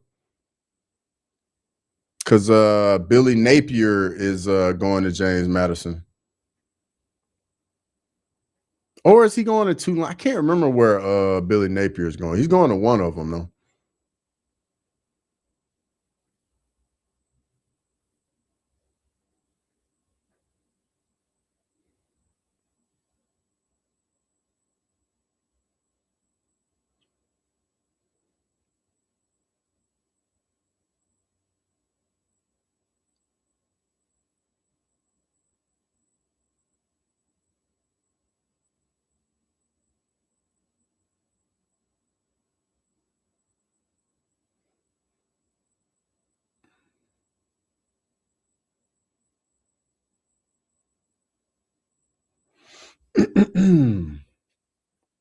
Man, that deep ball that Craver caught, where he caught it twice, I just saw the replay. That catch is unreal.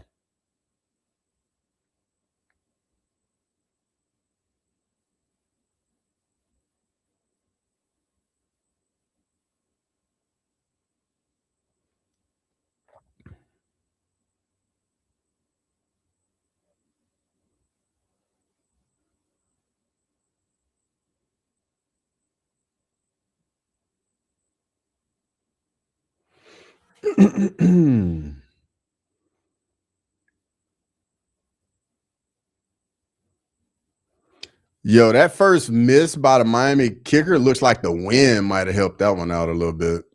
And then the fake punt.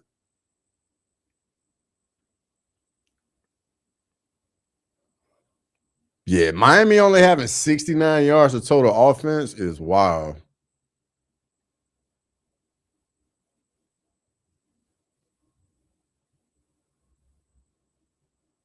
That fake punt was so dumb. If your defense is going off, just punt the damn ball. Exactly, dog. Exactly. And if you're going to fake it, don't run a fake where your punter is throwing the ball. You know what I mean? Oregon, James Madison may win. Half of Indiana's players are from James Madison. They play hard and possibly are inspired by Cignetti of OU and formerly of James Madison. So I hear you when you say half of Indiana's players came from James Madison, but that is why James Madison ain't going to win tonight, because half their players are playing for Indiana. Like all of their best players are not there anymore. Like, it's a great story, but I think Oregon is going to just put it on them tonight. I think the defense is really going to be flying around. Austin Stadium is going to be rocking tonight. It's one of the better venues in college football to play at. It's going to be unlike anything James Madison's seeing tonight. But, hey, I could be wrong. I could be totally off base. We're going to see.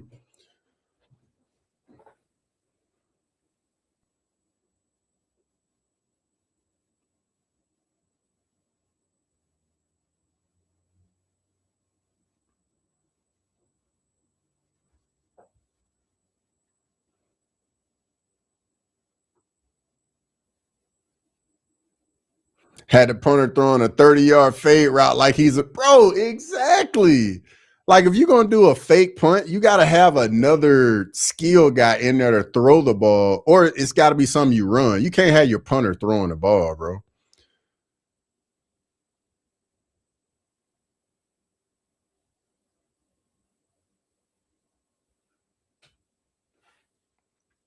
Tulane and Ole Miss is a toss-up? Clyde, come on, dog. No way that's a toss-up game. You do realize they did play once and Tulane lost by 30. Hold on. Matter of fact, let me look this up real quick, because I'm pretty sure. Let me look at Ole Miss. Ole Miss. Yeah, they beat Tulane by 35 this year. Like, I don't see how you think that game's a toss-up. Ole Miss beat them by 35 this year.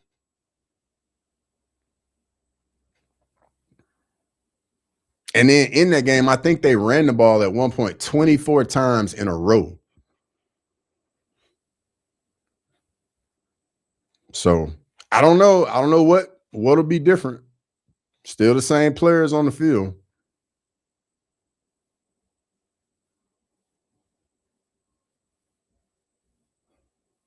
How long have I been streaming? Like in general or just today? Today, obviously you can see it at about an hour and 45 minutes. But I started my channel in August 2024.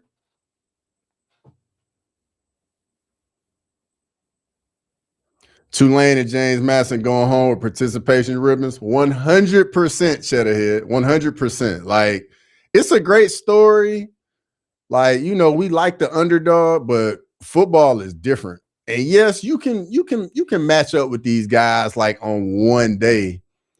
But is anybody expecting Tulane, even if they were to win, that they're gonna win their next game or even that game be competitive? Like, they're gonna get beat up physically. Because there's going to be some collisions today that they just have not been experiencing all year with just bigger and better athletes.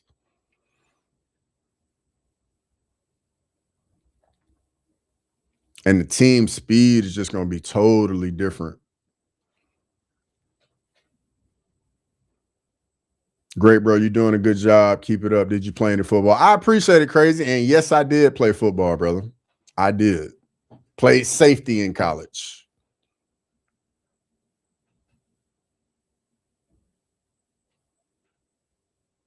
Also played a little baseball too. So just all in all, love sports, love MMA as well. But my background's definitely in the big three.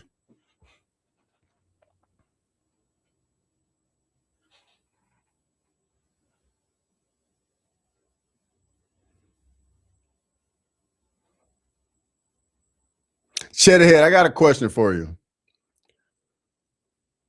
How do you feel about Tulane and James Madison getting in the playoffs? Do you think it only should have been one of them?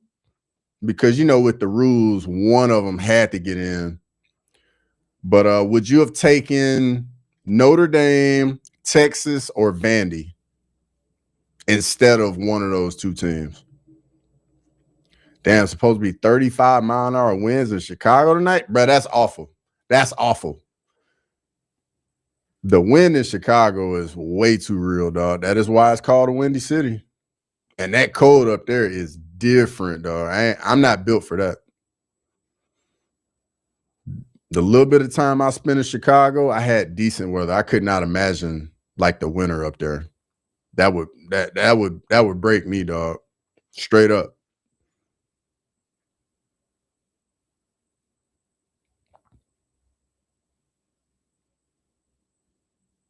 Time for a Miami loss.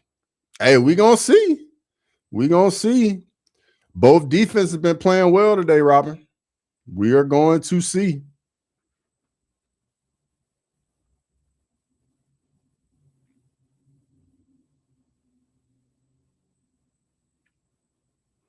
JMU within 20 of Oregon. I don't think JMU is going to be within 20. I think Oregon is just going to do them bad. I don't like Notre Dame. They always got a cupcake. Cheddarhead, bro, there's a reason I rock with you, dog. I wholeheartedly agree with that comment, 1,000%. This right here, that comment right there, bro, wholeheartedly agree with. Like, they need to join a conference, dude, for real. Because the schedule they have where they play like Army, Navy, Air Force every year, like, I just can't get behind that. Let's see. James Madison and Tulane losses would be great, too. Texas and Vandy would have been better game. 1,000% Cheddarhead. 1,000%. Marcel Reed thinking he's Johnny Manziel is delusional, bro. Thinking he can play like him doesn't work for him. Yeah, you ain't wrong about that. Johnny Manziel was 1-of-1. 1-of-1.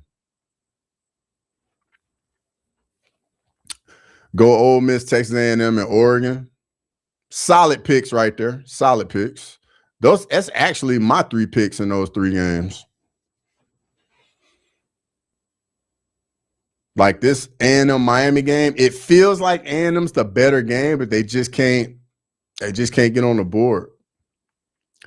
I had Oklahoma beating weak Bama. Well, you would have been wrong, Robin. You would have been wrong. Hey, say what you want about Bama, but all I'm gonna say is they got the best wins in America. Might have some ugly losses as well, but they got the best wins. Because the win at Georgia, that's the best win in college football. And then another top 10 win on the road at Oklahoma. Bro, it's the only team in America with 2 top 10 wins on the road. Only team in America. So say what you want about Bama. You can call them weak all you want, but when they show up, they can play with anybody. But they just don't always show up. But I get it, though. I get it.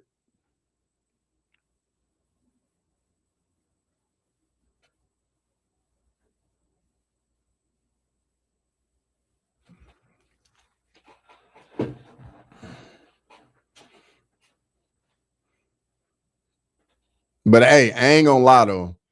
I was like, bro, Bama did not deserve to be in here. Then they lost to Georgia by blowout. But you gotta understand the context in the Georgia game. Bama had 9 starters out of that game. 9. And then already had a win over Georgia in Athens. You know, you gotta take that game with the context, you know. And we saw that last night. You know, because the team that came back from being down 17-0 last night, that wasn't the same team that played Georgia. Yeah, UGA will beat everyone except Ohio State. I think Georgia and Ohio State for me are the top 2 teams in my opinion. Even though Indiana just beat Ohio State,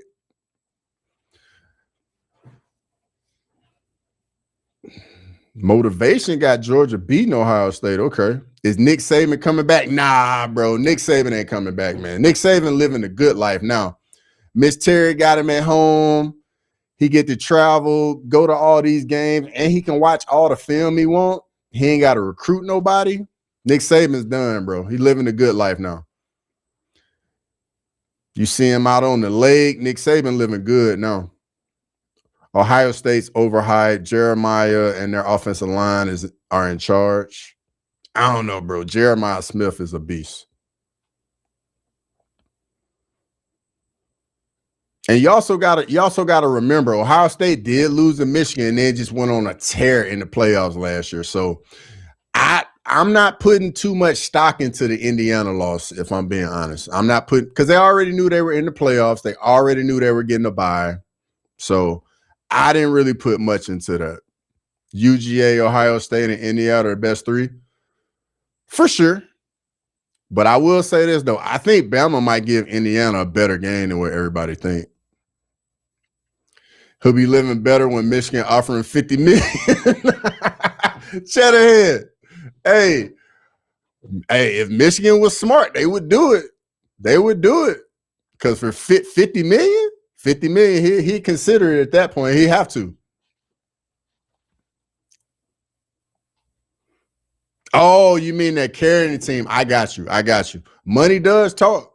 Shutterhead. You ain't wrong. But the person you got to convince is Miss Terry. It ain't going to be Saban, because Saban always going to want to coach. But if Miss Terry, if you get her to sign off, he would come back. But I think Miss Terry likes the retirement life now. And Miss Terry definitely wears the pants in the house. Cheddar, did you see that video on Nick Saban's birthday? He was like in a recliner at the crib and they were recording. They brought a birthday present up and he was like he had his feet propped up and he was trying to sit down. Miss Terry was like, sit up. Nick Saban got uptight real quick, dog. Just because they were locked in doesn't mean Ohio State should lose to Indiana Big Ten. That's true. That's true. But all I'm saying is that game isn't the same when you already know you got to buy into the playoffs. Like, you already going to be in the top 4. But, hey, we're going to find out, though. We are going to find out, Robin. That's the beauty of it. We are going to find out. Ryan Williams ball dropping needs to be studied. Motivation. Bro, don't even get me started on that, dog. Don't even get me started on that. And it's been all year, too. All year he been having all these drops. I think he leads the nation in drops this year. Nick Saban dynasty is over at Bama. It is. I've definitely come to terms with that. The dynasty's definitely over, but Bama's not going away. Bama is not going away, Robin. However much you don't like it, Bama ain't going away. The Eagles playing the Skins. Not, yeah, but they don't have Daniel, so the Skins are kind of, they're pretty much just going through the motions at this point. And the Eagles haven't been playing well either. I know Jalen Hurts hasn't been playing too well at all this year.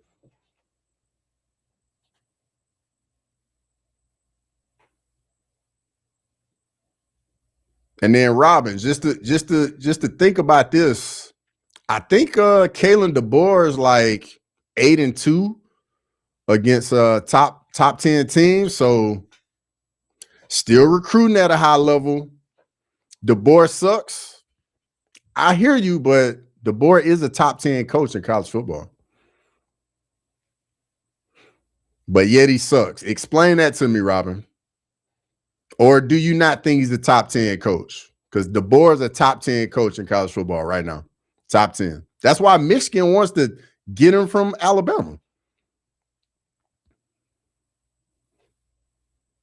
You really could say DeBoer is probably like maybe around the 5 mark. Because I think the top 3 is very easy. I got Kirby Smart 1. Signetti and Ryan Day are probably like 2 and 3 for me. And then after that, that's when it gets interesting.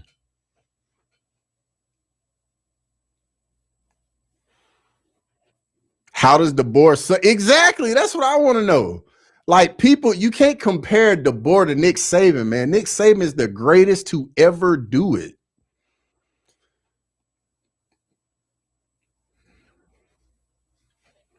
He was good at Washington, but you're talking about Alabama. The standard is different. I get that. But Robin, you got to realize Nick Saban played for the SEC championship his second year at Bama. Kalen DeBoer did as well. No different. I hear you. It's a brand name college, 100%. But if you look at the numbers, Kalen DeBoer's numbers are better in 2 years than Nick Saban's were in 2 years, his first 2 years at Alabama. So what's your rebuttal to that, Robin? What you got for that? Because Nick Saban went 7-5 his first year at Alabama. Kalen DeBoer went 9-3, 9-4, and then is 10-3 this year, or 11-3. So I mean, hey, I hear you, but the numbers tell a different story. And he was good at Fresno State. Exactly, Cheddarhead. Exactly. And the recruit money is all going to Marcel and then the actual team. We got offensive linemen not protecting their man, and the defense ain't doing their job. Motivation. Hey, the defense for A&M has played well today, bro. Miami's only got like 69 yards. Well, I think it's like 69 yards total offense. Like, the defense been playing well today for A&M. Reed's been kind of inaccurate too, though. I bet the Raiders pick Carson Beck first round. All right, here we go. Start of the second half.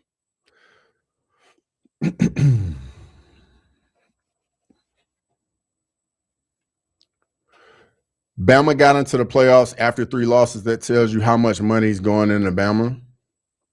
Bama was in the playoffs with 2 losses. They went 10-2 in the regular season. That's how they got into the playoffs. They beat Georgia, beat Missouri, beat Tennessee, all back-to-back. 4 ranked wins in a row. I think it was the first SEC team to ever do that, I think. Why did they still go to they still went to the playoffs? Because they finished ranked the number 1 team in the SEC in the regular season. They went 10-2. That's why they're in the playoffs. If you finish in the top 2 in the SEC, Robin, you are going into the playoffs. 14-yard gain on first down by Miami. They weren't any good. Well, apparently they were good enough to beat the number 3 team in America. I'm just saying. Oh, there we go, Miami. Okay, Miami. All right, Robin, I got a question for you. Who had a better win in the regular season than Alabama? What team and what win? Do we not want the best teams in the play? Cheddarhead, that's got to be what it is. That's got to be what it is, dog. But Robin, tell me, who had a better win during the regular season? I got to hear this, and I give you some time to come up with whatever win you want. What win was a better win than beating Georgia on the road during the regular season?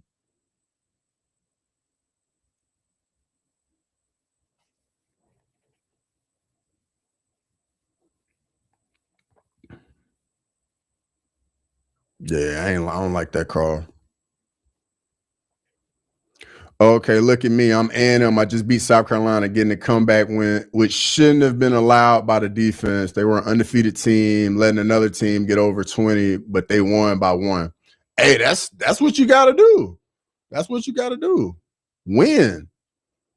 A lot of times it don't matter how it looks. Oh, nice slant. Nice slant right there. Strong hands on that catch, too. Even Bama fans say they didn't deserve to go, and that's fine. But Bama fans ain't on the playoff committee. And I mean, after the Georgia game, I was saying the same exact thing. But I mean, going into the Georgia, the SEC championship, I already knew they were in. Like, you're not going to get penalized for going to the SEC championship. Like, that ain't going to happen.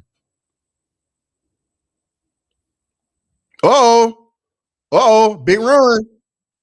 Okay, down at the 10. Okay, Miami. Came out of halftime with some attitude. I see it. After that terrible SEC game, I'm surprised they Bama was already in. Bama was already in. Winning don't matter. Performance matters more in the long run. Okay, what do you give me an example of that?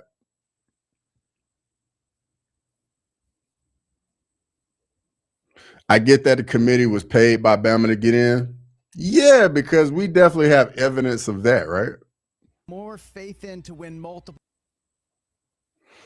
You just gotta realize the Big Ten and SEC are gonna get the majority of teams into the playoffs. That's what it's gonna be every single year. Because those two conferences bring eyeballs to the game. So the Big Ten and SEC are gonna get more teams in. It just is what it is. I would rather have Alabama in a non-conference. Notre Dame. I got no problems with that either. Motivation. No problems. Yeah, but Bama sucks, guy. I mean, that's fine, but they're in the playoffs. And they won last night. So yes, they do suck, but they do have a playoff win.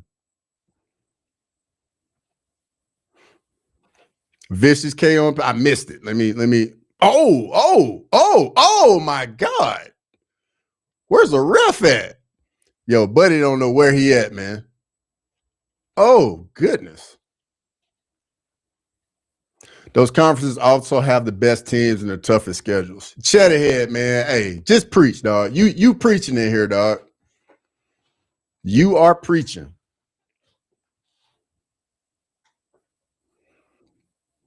So, Robin, do tell. Give me your 12 teams. Give me your 12 teams that should have been in the playoff.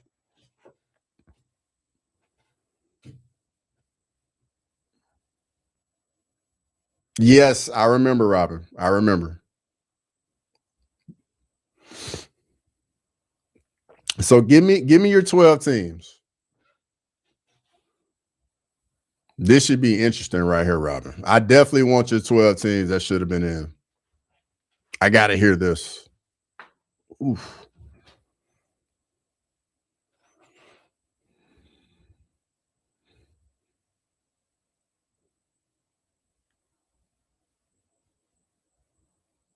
I'm very curious to see this.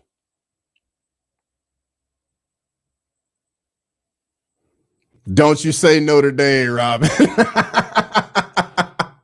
Hey, motivation. I'm with you, dog. I am with you. Because every team, all the teams that like were on the cusp of not getting in, they all got issues. All of them. Michigan should be in it. Nah, I don't know about that now, Minnie. I don't know about that. I don't know about that. You sound like my boy Grimy.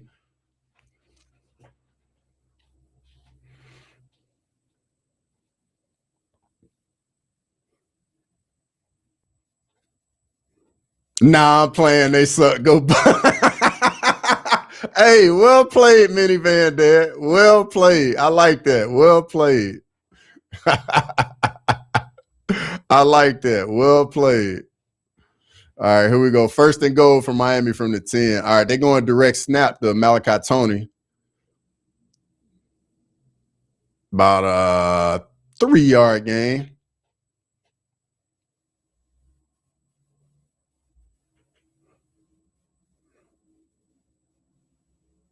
Motivation. He was saying he was joking, bro. He was joking. He said, "Nah, I'm playing. Go Bucks." He was joking. He was definitely joking. Motivation. Yo, and if you're watching me on a different platform, if you could come on over to Crossover MMA and give me a sub. I would greatly appreciate it. Because I definitely I mainly do MMA content, but I also do other sports, as you see. That's a terrible throw from Carson Beck right there. It's a big 3rd and goal right here for A&m. You got to hold them to 3 right here. Because as we've seen, points are coming at a premium in this game.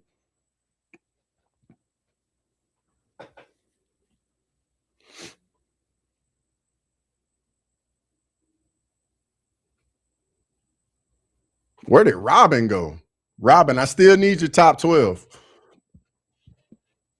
I'm not going to forget, Robin. All right, 3rd down, then go from the 7, 3-by-1 into the boundary. What we do? Beck takes off. Down at about the 3. You got to take the points, Miami. What are they doing? Yeah, they're taking the points. Good decision. You can't go for this right here. Yeah, you got to take the points, Cheddarhead. You got to take the points. Robin, you being very exactly motivation. You can say a team suck, but who your 12? I got to hear it. All right, let's see if Buddy can make this chip shot right here. Really good screen there. All right, field goal's good. 3-0. 3-0 Miami.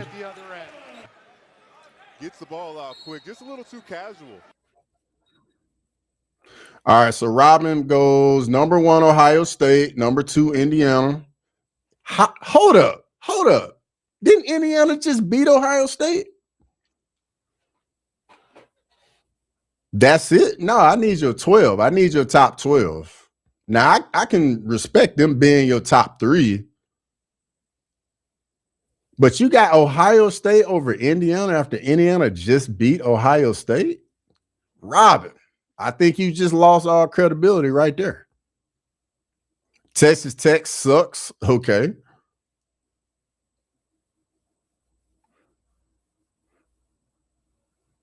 As a Buckeye fan, I would rather face Miami than A&M. Marcel Reed is scary. Minivan Dad, I think y'all beat both teams, honestly. This man just rage bait. Don't fall for it. Hey, I don't mind. I got time. That's what I'm here for. I got you with a fight. Minivan Dad, I appreciate it. Big time. I appreciate it big time. I don't know if you're a fight fan at all, but I definitely, as you see, I cover college football, the NBA, NFL. So I definitely get a little, as in the name, crossover. So I definitely enjoy the other sports as well. But I appreciate it. Thank you. Thank you for the follow.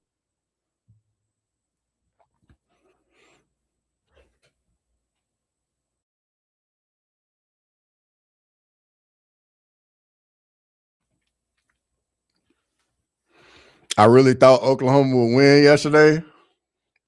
I can tell, Robin. I can tell. I ain't gonna lie. I thought OU was gonna win too, especially when they went up 17-0, and people were starting to text my phone, and the watch party was getting all quiet, and then 24 unanswered.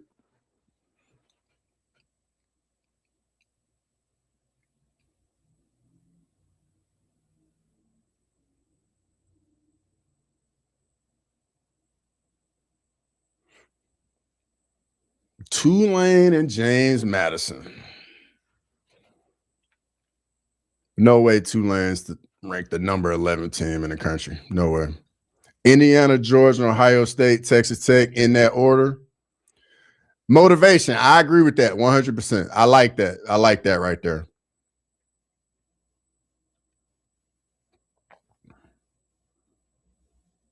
So after the 4, who else you got motivation? Give me 5 to 12.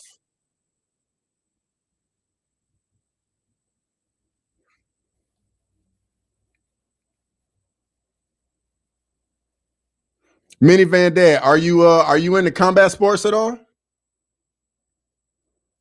If not, make sure you keep on coming back here, brother. I do watch-alongs for fights as well and talk that. So maybe I can get you. If you're not, maybe I can get you into some combat sports.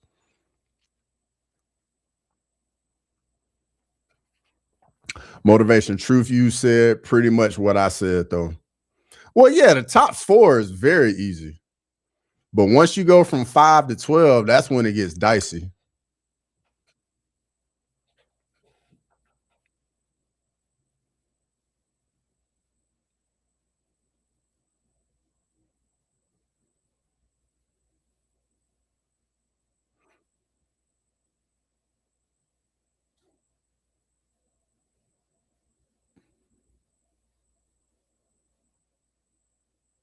Yeah, Marcel Reed is just slippery in space, man. He's one of them dudes can go in the shower and not get wet, man. Dude, just elusive. A little speed option right here. Concepcion, they finally get him the ball. That's a big collision with that safety right there, though.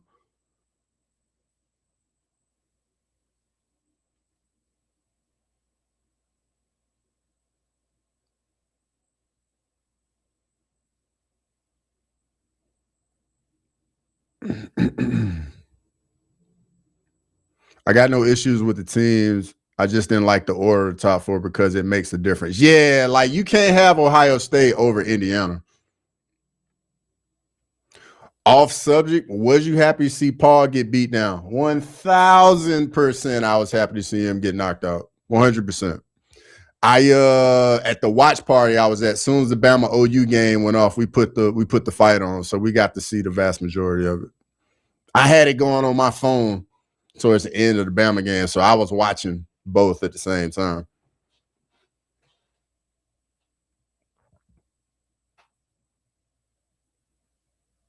Hey, but I got respect for Jake Paul to getting in there with Anthony Joshua though, because it takes a lot to get in there with a heavyweight former champion. Like he definitely earned a lot of respect last night because that was different getting in there with a real boxer in his prime. Like he definitely got some respect last night, even though the performance, like he was, on his bike a whole lot, going down a lot. I didn't like that part of it, but was fighting a dude that was much bigger than him. Like I get it. Worst fight I've seen in my life. Motivation. I thought the Jake Paul Mike Tyson fight was probably the worst one I've seen. That was painful to watch.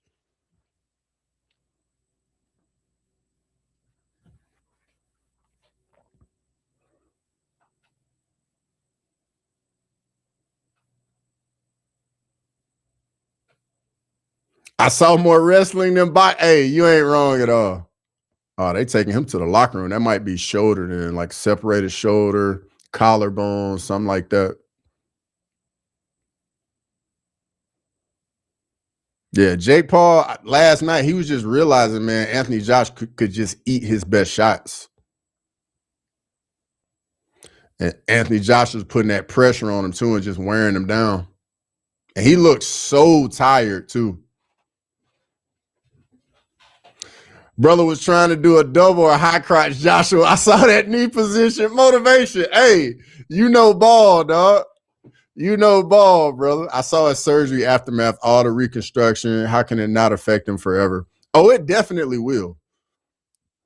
I saw his teeth look like he might have either broken his jaw or is fractured like some teeth, one of the two. That's got to be grounding. Hugging bros. Yeah, he did a lot of that. He was trying to survive by any way he could. That's why he was doing all that hugging last night.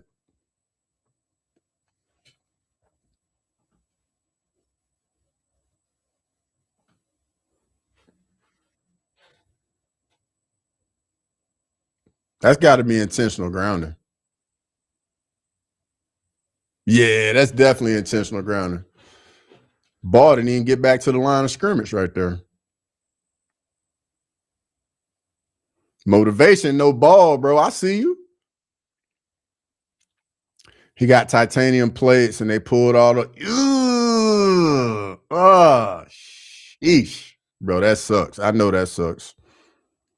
Well, that's what happened when you're trying to bulk up so much weight and it's just fat. Yeah, it gets like that, man. Because that size difference was crazy. Crazy. Wasn't he at 180? I think he was somewhere around there. But Anthony Joshua was like 240, 250. So the size difference was crazy in that fight.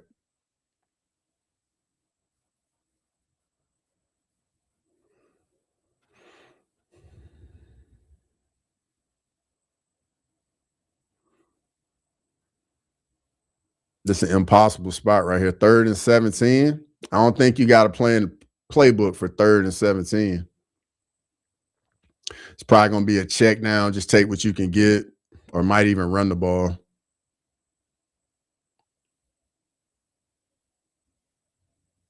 All right.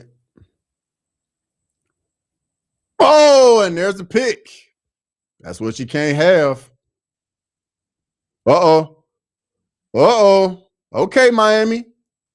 The reach difference was crazy. Yes, it was, brother. Yes, it was. Anthony Joshua be looking like he was coming from 285. Yeah, he's just a big dude, man. He's 6'5". And I mean, got all that muscle mass. Like Anthony Joshua was not a small dude at all. While Jake was barely making weight to be considered a heavyweight. Yeah, it's different, man. It's a weight division for a reason. Because I'm not a small guy. Anthony Joshua bigger than me.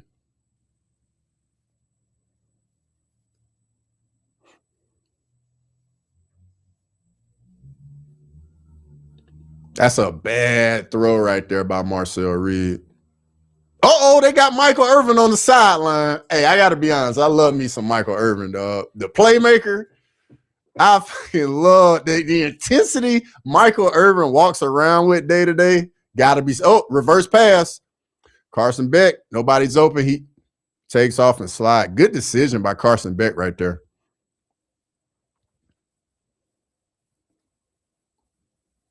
Good decision by Carson Beck. I would like Paul just to cut down to where he was before, maybe more. Yeah, for sure, bro. Heavyweight was crazy.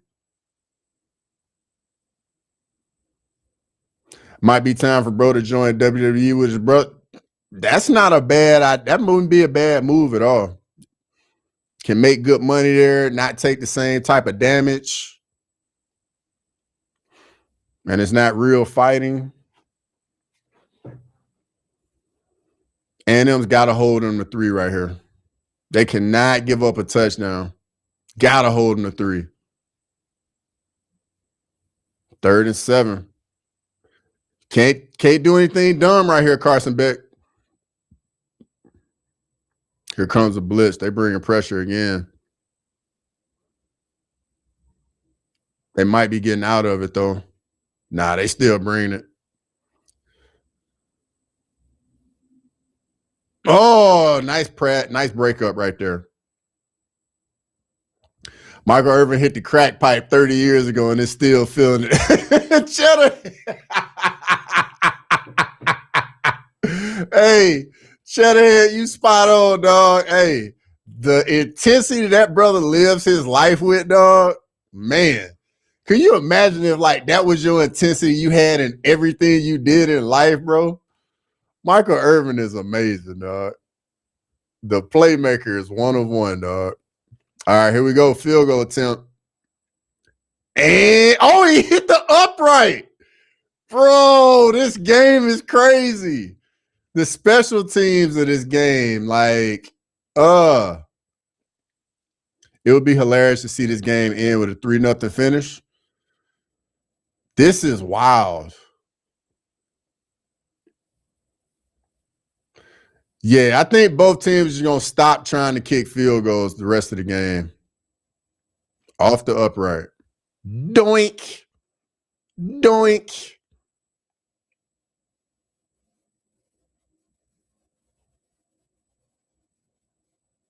Man, all these missed field goals.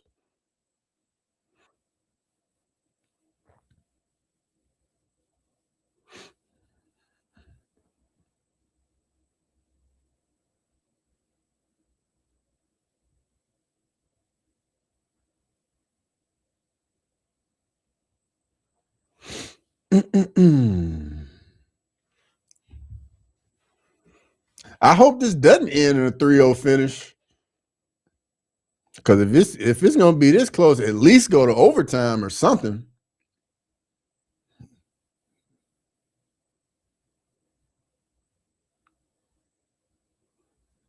But A&M might not even try and attempt any more field goals. Like as a coach, that's got to be a nightmare when you're in a close game like this and your kickers already missed multiple kicks. Like, what do? You know what I mean? Like you literally got to handle every third down like 4-down territory pretty much. If you're in like fringe field goal range or field goal range. I wish vegetable companies had commercials instead of cheesy gordita crunch. Yeah, hopefully, man, we can clean up this whole like the whole diet situation over here. Imagine all the Notre Dame fans if this finishes 3-0. Hey, Notre Dame had their chance against Miami, and they got beat. You know? Like they literally lost to both of these teams. Notre Dame fans can't say anything because both these teams beat them. That would be my rebuttal to Notre Dame fans talking shit about this game. You lost to both these teams. All you had to do was beat one of them and you would have been in the playoff. The two biggest games of the season, they lost.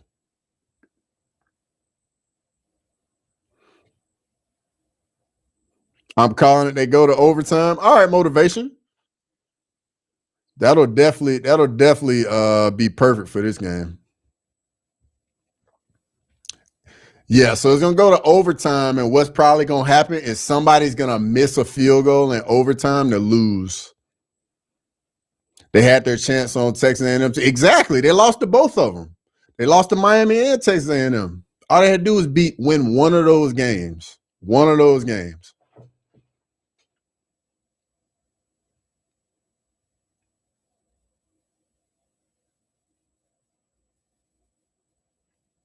Combined, these dudes are 1 of 5 on field goals today.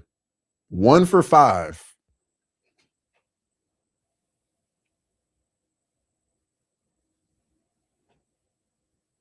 But that's not going to stop Notre Dame fans from crying about, 100%. 100%. Like, I totally get them crying about it. I got a homie that's, he went to Notre Dame. Huge Notre Dame fan.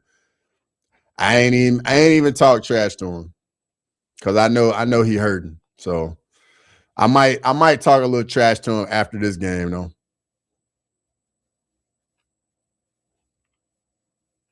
Notre Dame is the type of team to stop playing when they get tagged. They're the team to take their ball and go home. Like everybody gets together playing the PlayStation, they get beat, and they just unhook the PlayStation like, nope, I'm going home. Nobody playing no more. That's definitely Notre Dame. Good run by A&M. It's going to be a 3rd and about 2, 3rd and 1. Join the Thank you. Notre Dame needs to join the conference. I love Michael Irvin's energy. How can you not love Michael Irvin's energy, dog? Like, when Michael Irvin be on TV and I just see that energy, I'm like, man, bro, I can only imagine, like, being in the room with him, dog. 3rd and 1. Let's see what we got right here.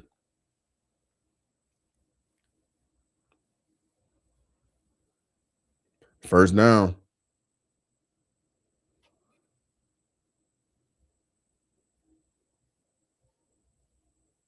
He's hurt. Running back from A&M's hurt.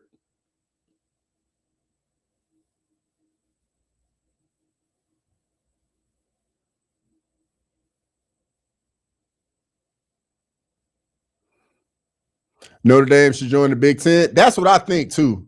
Because I mean, if they go to the Big Ten, they still get to keep. You get the Notre Dame Michigan rivalry back. Notre Dame Indiana can be a rivalry. Both teams in Indiana.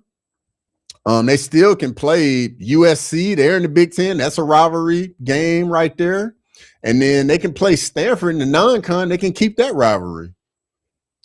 And they got to give up playing Army, Navy, and Air Force every year. Like, that ain't going to cut it for real.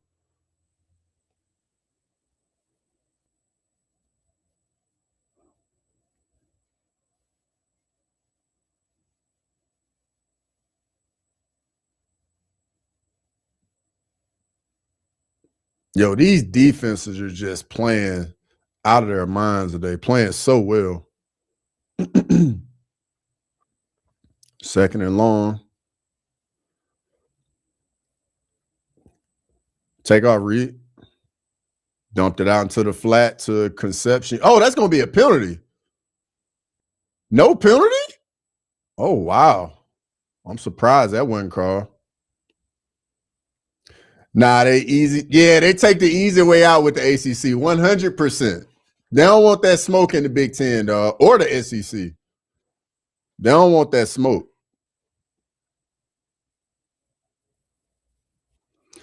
Notre Dame versus BYU in the Religion Bowl. I love it, Maxwell. I love it. Hey, but Notre Dame ain't showing up for that bowl game, though. All right, 3rd and 4. They get pressure. Wow, man. Great defense by Miami right there. Great defense. The decision not to play a bowl game is childish as fuck. I've never seen a team be this mad. Yeah, that was total BS in my opinion, motivation. 100%. Because, bro, like, think about it. You got dudes that are seniors that are never going to play football again. They missed out on a bowl game. You know what I mean? And then the young guys they got on the team, like, that's 12 practices they get to get better. But I get it, though, with the transfer portal opening up and all of that. Religion Bowl would go hard. It would go hard if Notre Dame would show up and play, though.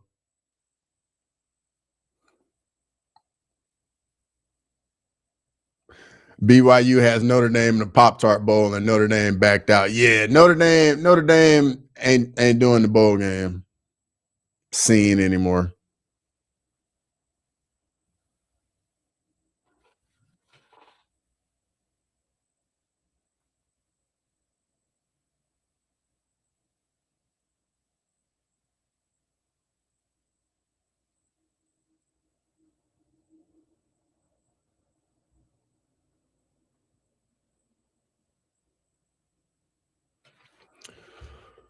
That would be an actually good game. Yeah, I would favor Notre Dame against BYU though, because BYU's offense, they just look like they could not do anything in either game against Texas Tech.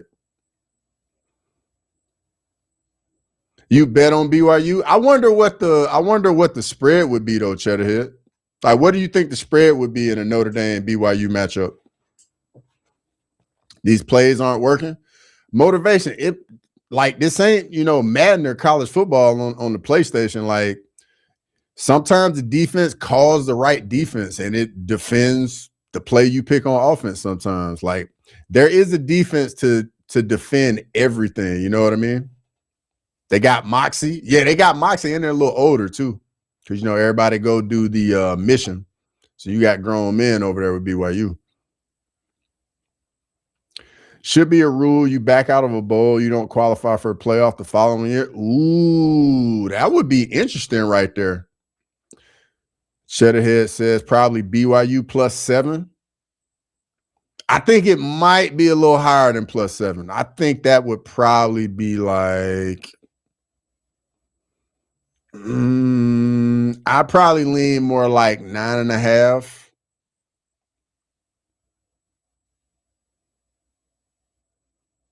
I'm saying for offense, they ain't moving as much. Oh, I got you. My bad. I got you. Yo, shout out to all y'all in the chat in here rocking with me, enjoying the game, enjoying PFL. I really appreciate it. Big time. Y'all could be anywhere else watching, but I appreciate you being in here chopping it up. And I'll probably do some more of the college football playoff games going forward. I just got to look at the calendar and see where they all fall and see if I'm going to be able to do them, because I know some of them I might be at like watch parties and stuff, but I'm going to try and keep this going through the national championship game. We'll see if I can stick to it, though.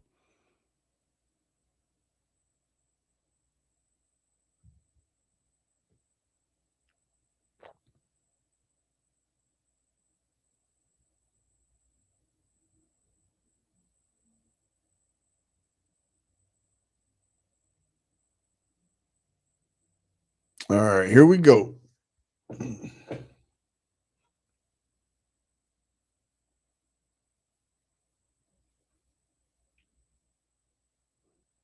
Yo, Miami getting the running game going on in the second half, though. That's the big difference in the game. This running game starting to get going. Let me pull these stats up real quick. Yeah, they're at 81 yards rushing now. I think in the first half, they definitely did not have that. Yo, this is what Cristobal likes right here. He wants to run the rock, control the line of scrimmage. Man, this dude averaging 8.6 yards a carry?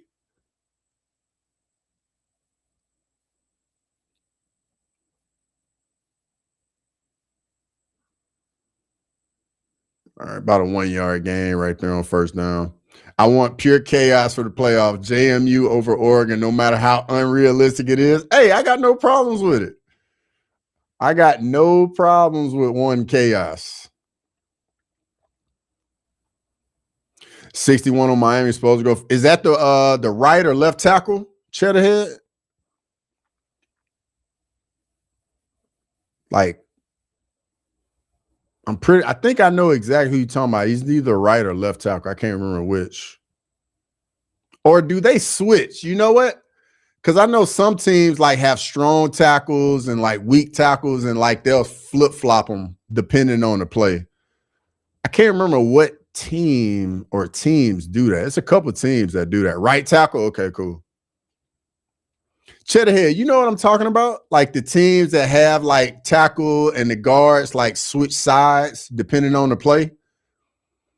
Do you know what team it is that does that? I can't think of it right now, but I know there's at least one team that does it.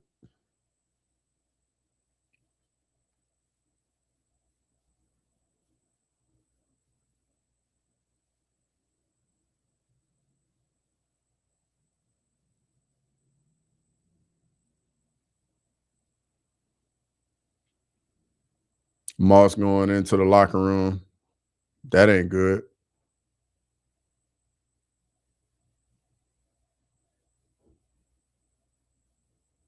I don't know, but I don't like that. I don't like it either. I think it's very weird, but I can't remember the team, but there is a team that does it. I can't remember who it is that does it, though. All right, here we go. 2nd and 9. See what we got.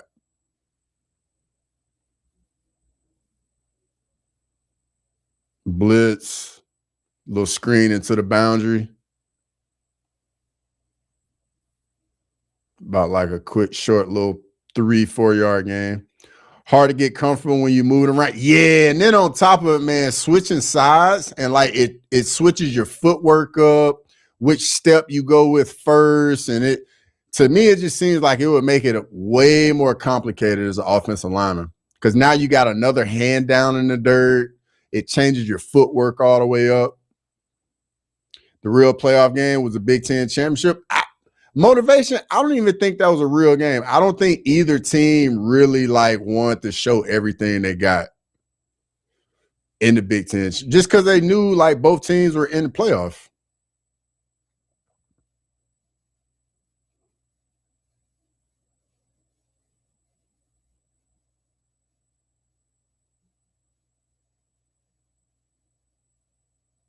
Are they going for it right here? 4th and 2? Yeah, they're punting it. Yeah, they're punting it off.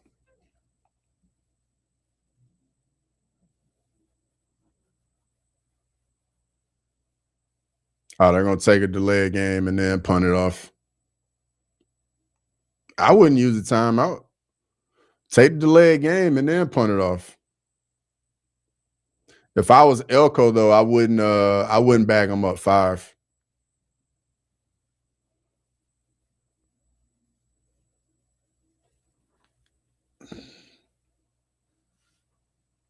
If a tackle can dominate both sides, should be a high draft pick. Yeah, I get that, but at the same time, you're making his job exponentially harder. You know what I mean? Like it's already hard enough to dominate from one side of the ball on the line of scrimmage, and now you gotta be able to do everything from the other side with the same plays, and you got to think about your footwork, where you got to be, depending on the alignment of the front. Like it makes your job so much tougher. So much tougher.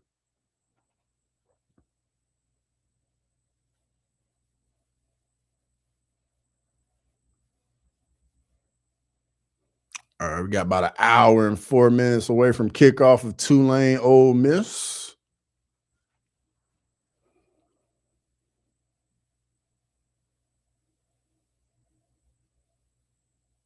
Wouldn't work in the NFL? Absolutely not. That wouldn't work in the NFL. Absolutely not. Like I remember back in the day where like left tackle was a big thing, but I feel like right tackle now has gotten more important because you're starting to see more and more pass rushers on that side now. So right tackles are being much more important on offensive line in the NFL now. Oh, Bain with the sack.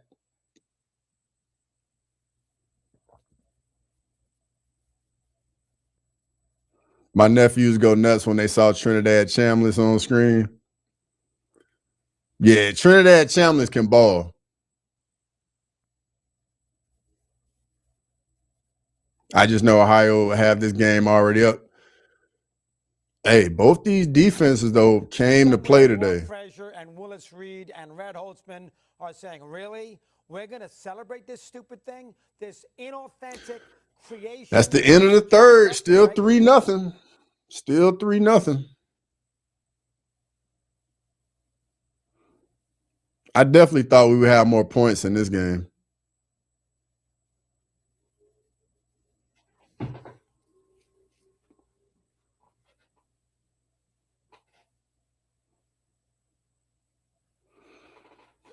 Matter of fact, let me see what this poll looking like. Oh, it's 50-50. We got dead even in the chat. Okay. 6 votes apiece. I'm going to have to wait until it gets untied, and then I'll end the poll since the fourth quarter. Right tackle's evolving because offense is? Yeah, definitely that. I like this score, 3-0. They brought the defense, not the offense. Yeah, for sure. 100%. 100%. All right, nothing going on in PFL.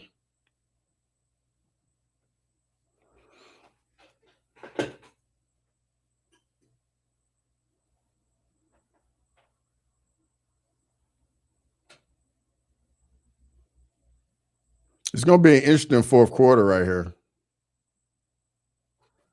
Let me pull these stats up again real quick so I can get a better understanding. Team stats. All right, let's see.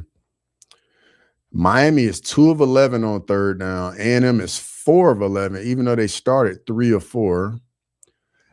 Miami has 165 yards of total offense. Texas A&M has 189 yards of total offense. Like, the defenses are just balling out.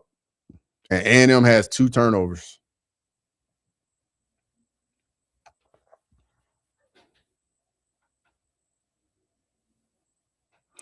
I'm trying to think of a penalty or scenario where a team can lose a point. The only way something like that can happen, Matthew, is if like one team scores and then there's a penalty on the play, it just takes the points off the board.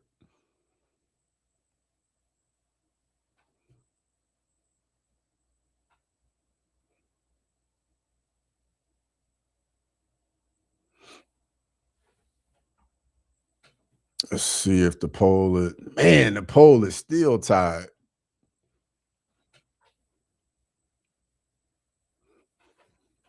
Let's see. Oh yeah, if you could give the stream a like, I would really appreciate it. Give us a thumbs up. We'd really appreciate it.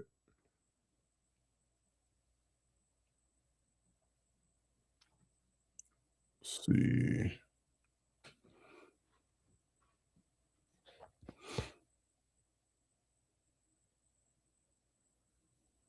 All right, here we go. Fourth quarter. Put up or shut up time.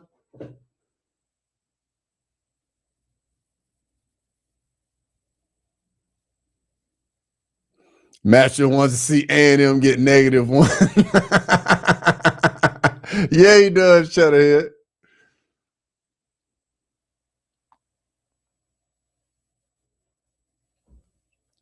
Marcel Reed. Ooh, threaded the needle. Nice throw right there. That's a nice game. It's going to be third and manageable now. I know a lot of people parlays are hit if they bet on the spread. Yeah, because it's been no points in this one, man. The field goal kickers, I don't know what's been going on today. 3rd and 3 right here.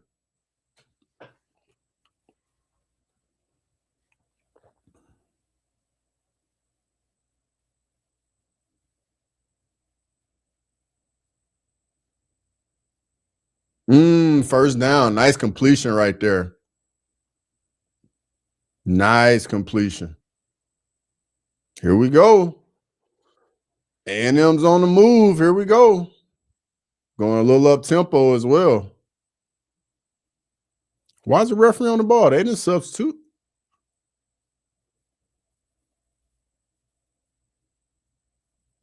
Now get out of bounds.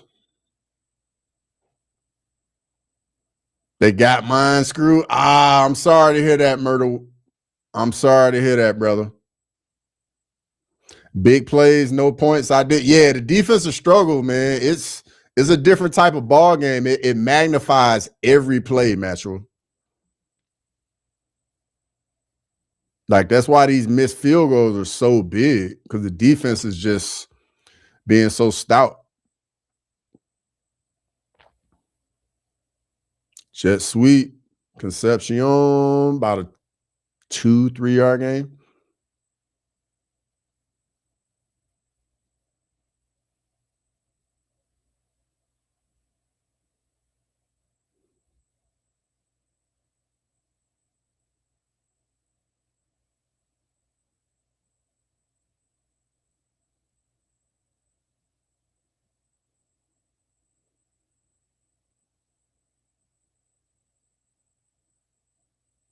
Third and 5. Formation into the boundary. They're in the middle of the field.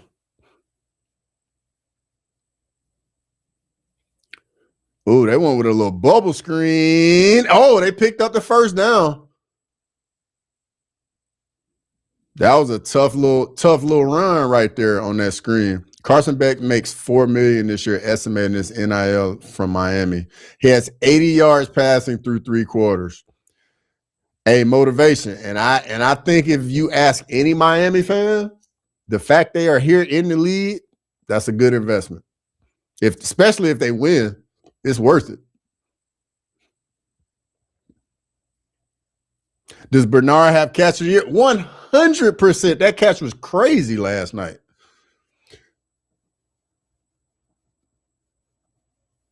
That catch was really good. I don't know if anybody in the chat didn't see it, but that catch Jeremy Bernard had last night was unreal. Caught it behind the dude's head. It was like the pro throw catch from years ago.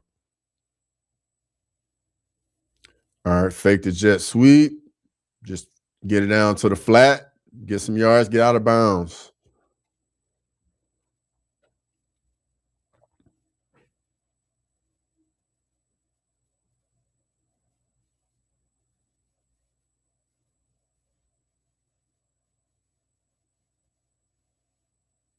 It's a nice little drive from A&M right here. You got to keep it going. Big third down, 3rd and 3. And they're going back with formation to the boundary. Nah. Okay, they motioning 3-by-1 to the field. Oh, that'll be a first down. Offsides from Miami. That's a free first down.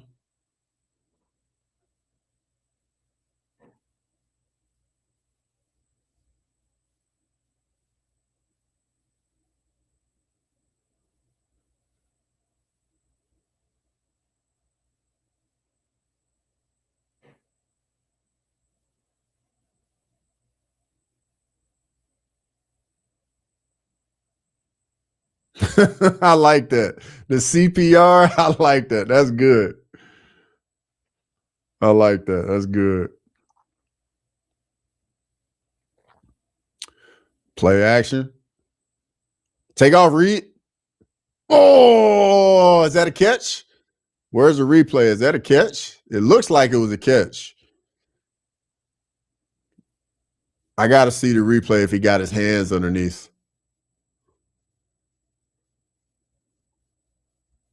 Yeah, they're going to stop and review it.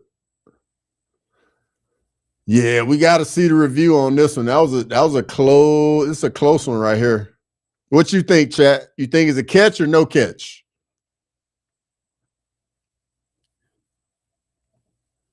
Man, the poll is still 50-50. Let's see. Ooh, I'm going to say no catch. It looked like the ball moved. I'm going to say no catch. I think the ball hit the ground and moved. Just an inaccurate throw by Marcel Reed right there, Cheddarhead. You know? Like you on the road, he's on the run. I mean, he's wide open, bro. You just got to put it on his body. You know what I mean? Give him a chance right there.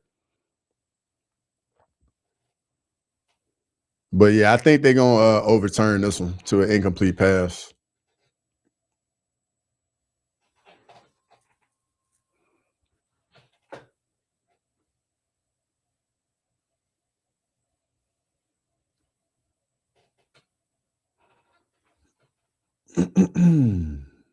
Let's see.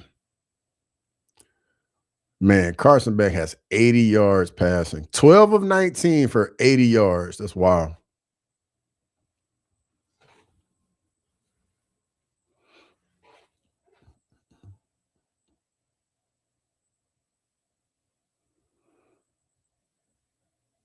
Does this game go to overtime or is it in the regulation? That's the question at this point.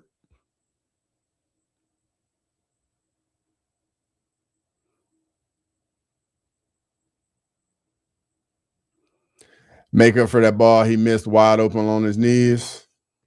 Yeah.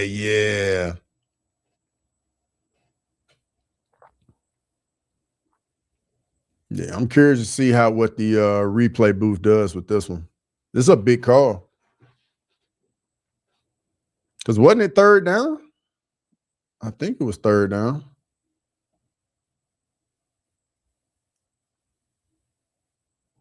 It's 2nd down.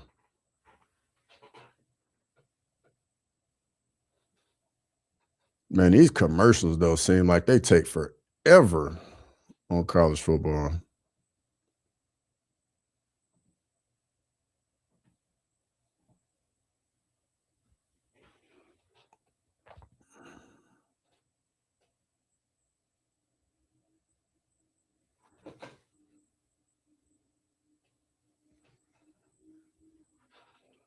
Look like we got just some wrestling going on in PFL right now.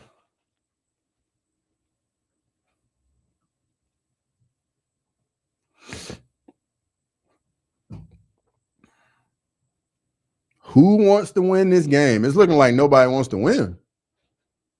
Somebody got to get in the end zone. Here we go. Yep, overturned, no catch.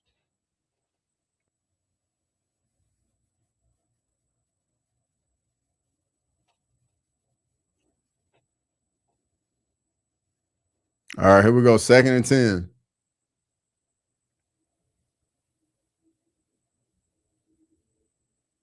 Comes a blitz. Oh, that's a bad throw right there.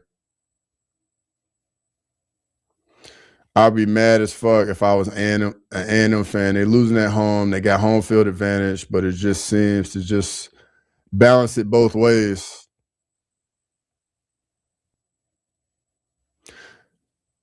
This might be a rundown right here, 3rd and 10, because it's 4-down territory. They're definitely going for it on 4th down. So you might have to run this to pick up some yards to make the 3rd down more manageable because you have an incomplete pass and it's 4th and long.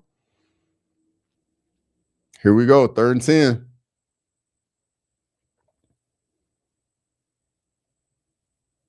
They're playing coverage. Rush 4, drop 7. Oh, nice completion right there. That's a 1st down. That's a 1st down. That's a big-time play right there. Big-time throw by Marcel Reed. I'm getting ready to watch my Bears. Last week, I had a shout match because I supported Shadur. Also, have you checked out the QB for James Madison? He can ball. 12-1. Carson Beck is overrated. Is the James Madison quarterback or the Tulane quarterback the old BYU quarterback? You know what? I think the old BYU quarterback said Tulane. I don't know the James Madison quarterback. I don't know him. But I know Tulane's guy is Retzlaff, is the guy that got kicked out of BYU for the honor code violation. Yeah, I think this is a 1st down right here.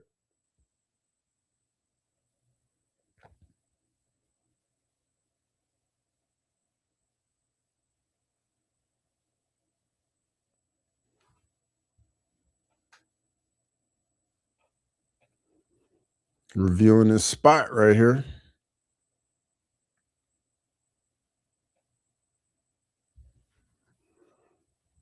I think this call is gonna stand on the field. I don't think they're gonna change this. Let me see. Yeah, that's gonna stand right there. I think Ohio State is winning this game. Oh, you're saying Ohio State beats the winner? Yeah, I would think that too.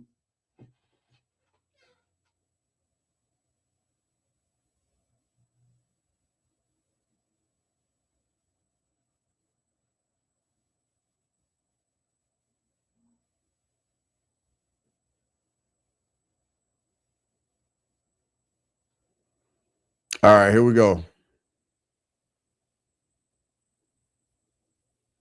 Ruling on the field stands. The James Madison. I see you, Clyde.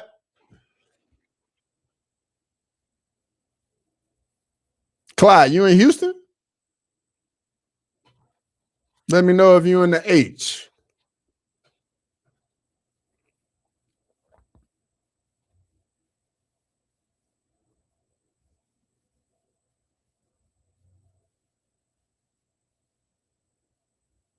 All right, here we go. 1st and 10.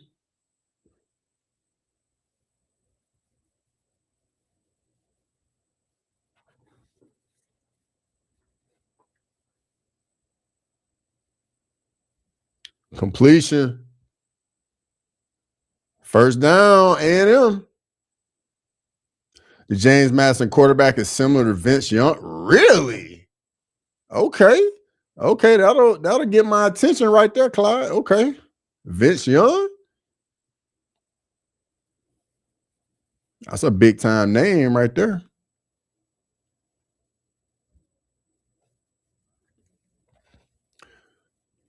A touchdown right here, it would be so huge. So huge.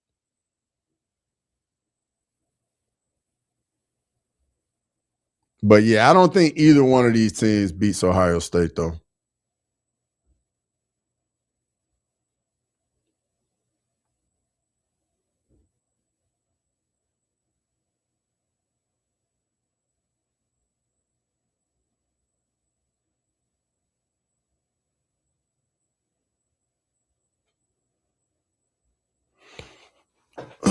Got an injured player.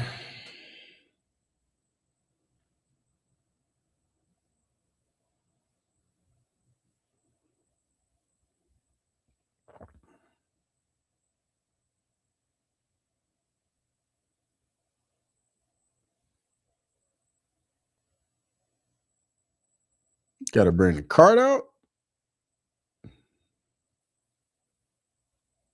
Because this dude been down for a while.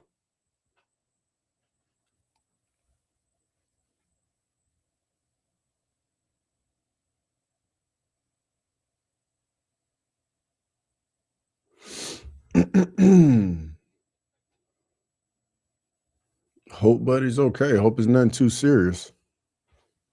Let me check out PFL.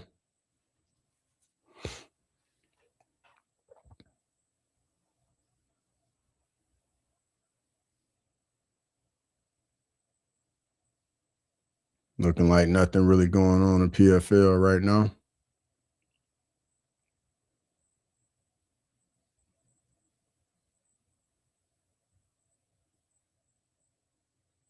Ooh, okay. All right, now they're trying to get after it a little bit. But they're trying to get a single. Nice takedown defense.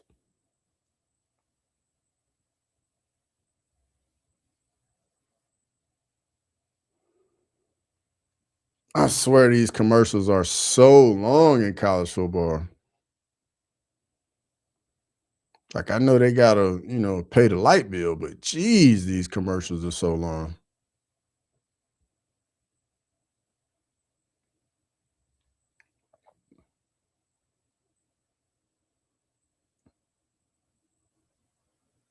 Oh, takedown in PFL. Got his back. Got no hooks in, though.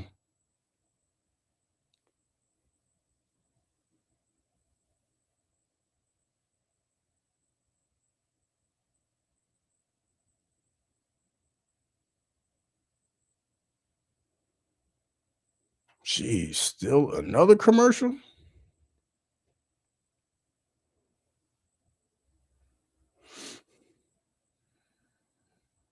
Yeah, looks like Buddy might be stuck here on the bottom. He can't do anything.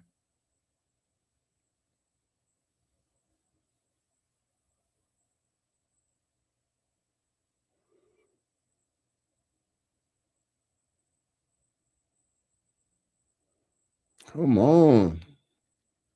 Taking forever.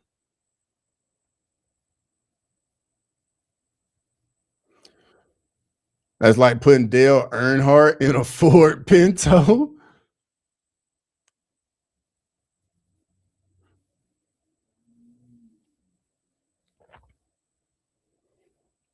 All right, here we go. Finally.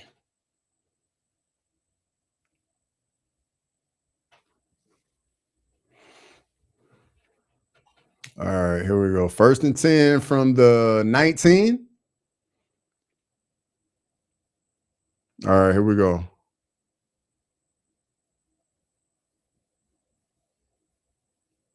Oh, sack right there by Miami. I relocated back from Houston to Chicago. My daughter lives in Cypress, Texas. My ex lives on Beach Nut, and my line brother lives in Katy. Last night, spoke to my frat brother. He lives off Fonnery. Okay, that's what's up. That's what's up. I know all about the age, bro. Was over by like Upper Kirby, River Oaks area. So like in the middle of the city. All right, 2nd and 13 right here.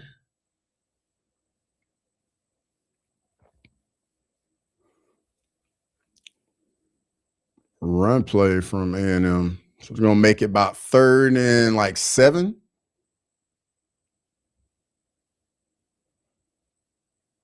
Clyde, what's that weather like up there? I know it's got to be super cold up in Chicago.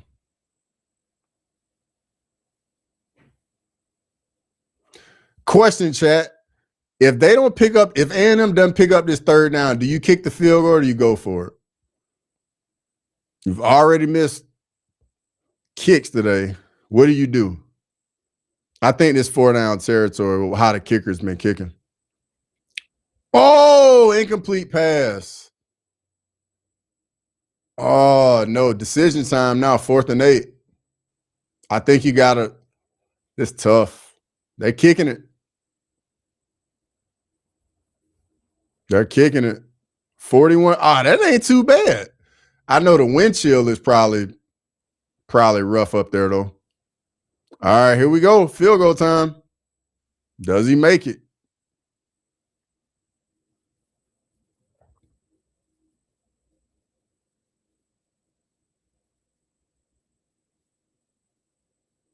And he drills it. There we go. Tie ball game. Tie ball game. There we go. One timeout remaining now. And a goal again in the open field. There we go. This will be 6 and perhaps. Yeah, so the crowd about to be into it more now. Cheddarhead says, let the punter kick it. No, it's warm. Yeah, hey, for Chicago, I know that is warm. 41 in December. That's very warm up there.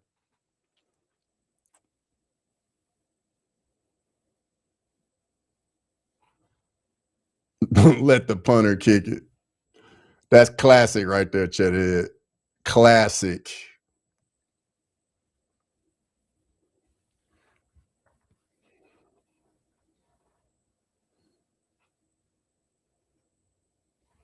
These last few minutes are going to go by at a snail's pace with these commercials. Sheesh. Freaking 8 minutes left in the game.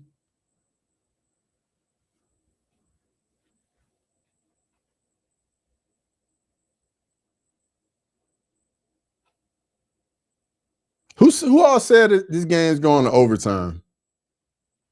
I know I said it kind of early. I think somebody else said it's going to go to overtime too.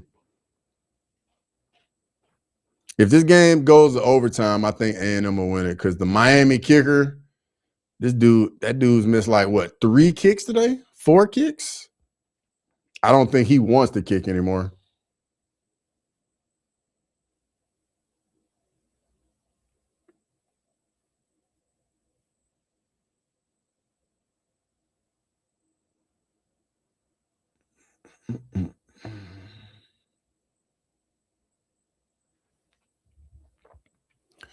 Man, these freaking commercials.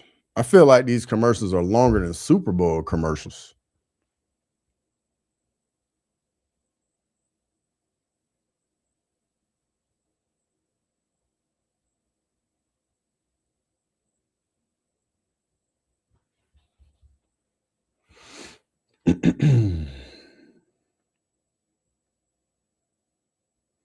There's only been 2 scores this game. That's why these commercial breaks are like 10 minutes. Bro, it's rough, man. Like, for real. It's like as soon as the game gets going, man, it's like super long commercial. Break from the action. Like, come on. Jeez. And it's like extended, long commercials too, Cheddarhead.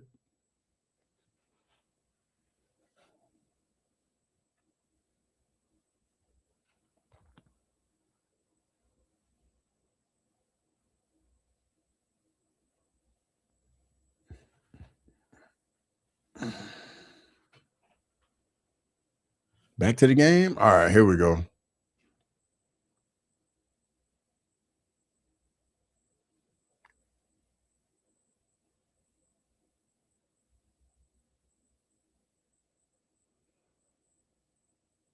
And we're going to get another commercial after the kickoff, too.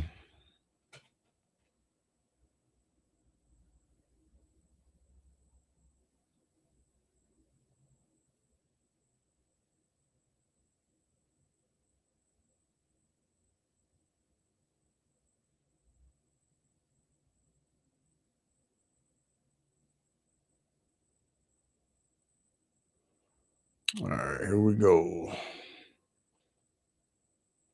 Man, that freaking stadium is massive. Kyle Field is massive.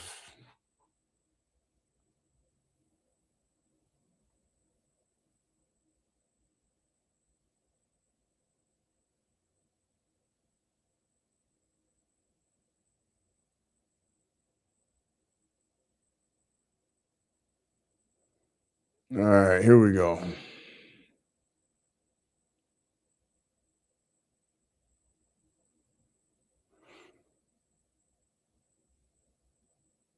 Fair catch.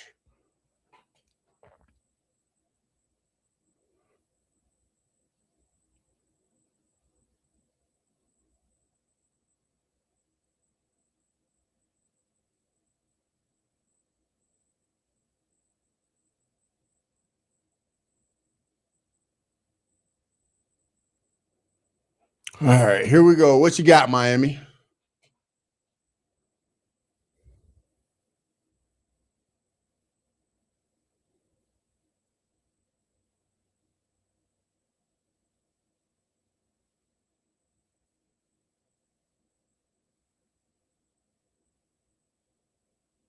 All right, so we got to re-kick it off. Offsides on the kickoff.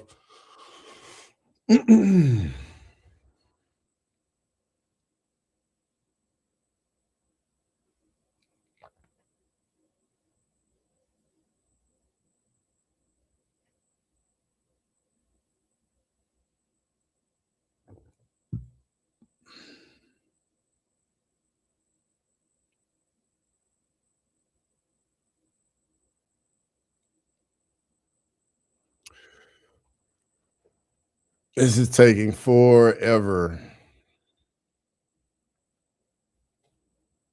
Let's see if we get a return.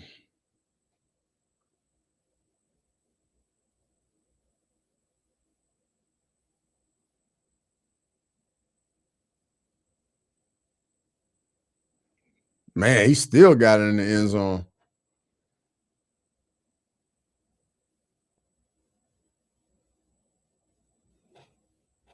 Here we go. How you going to respond, Miami? I feel like they need to take a deep shot at some point. Like, he's got 12 completions for 80 yards. You got to throw the ball down the field at some point. You got to loosen this defense up. You got to give them a reason to bag up. See what we got.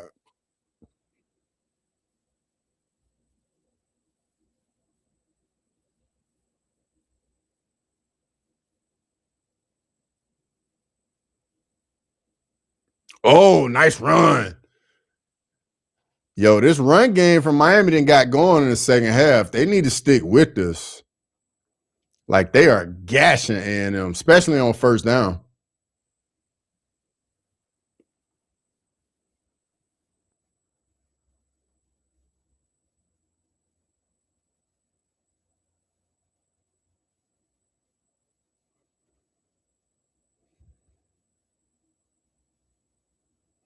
Fletcher's a beat. Yes, sir, Chatterhead. Yes, sir. All right, here we go. Let's see. Play action. Oh, fumble.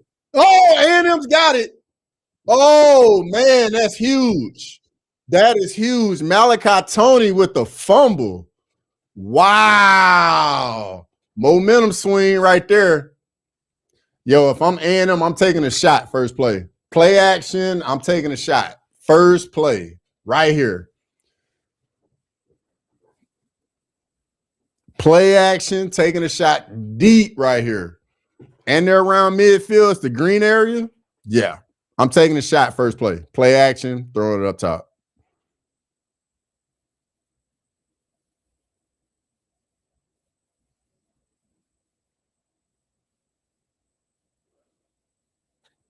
That's a huge turnover right there.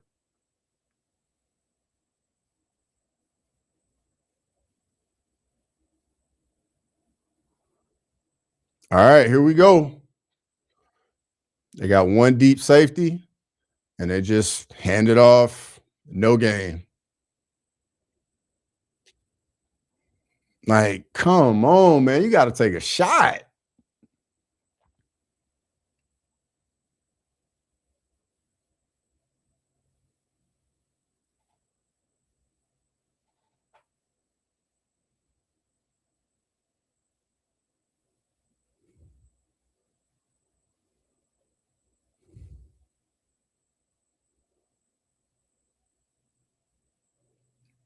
All right, let's see what we got here from A&M. Read. Ooh, right at the first. Ooh, right. That might be enough. The offensive lineman came and cleaned it up, and they fell forward. That might be a first down right there. That's going to be a first.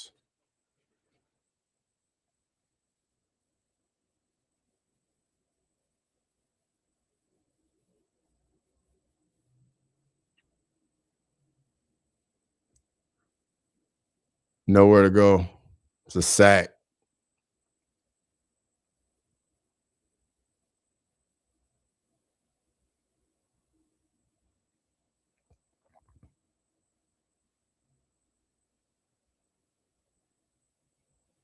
Man, that stadium is massive. All right, second and long right here.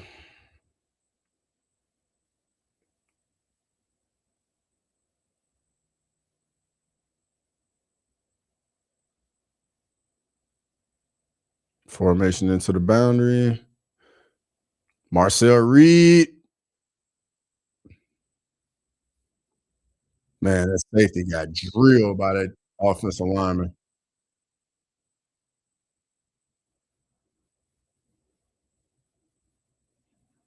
All right, third down. It's a big third down right here. Big third down. Because they're out of field goal range right here.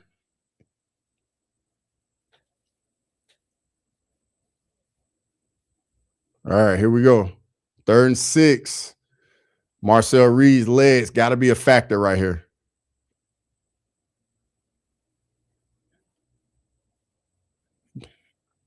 Oh, and Miami gets the sack. Ruben Bain. That's going to be a flag on A&M, illegal use of hands to the face, I think, on A&M. And they'll decline it, make it 4th down with the sack. Yep.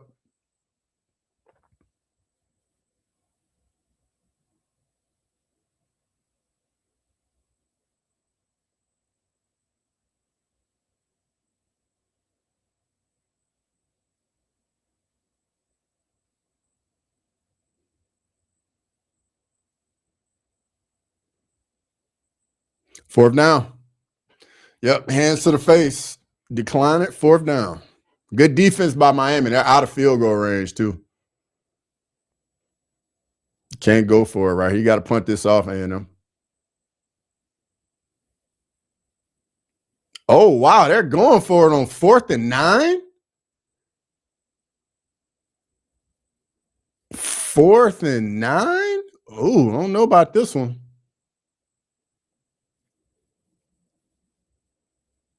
Like, try and draw them off sides and then just take the delay and punt the ball off. I don't know if you want to go for it right here and give them this field position.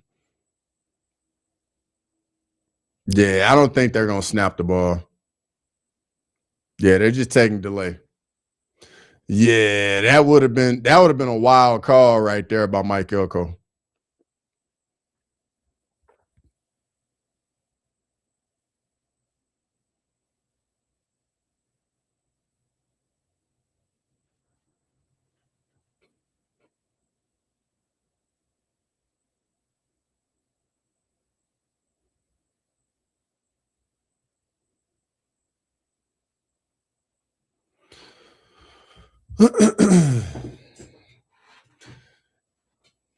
Wow, the turnover by Miami leads to no points.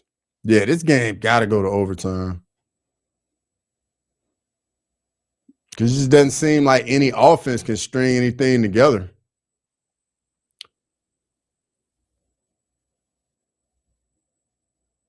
Uh-oh. Uh-oh. Good tackle.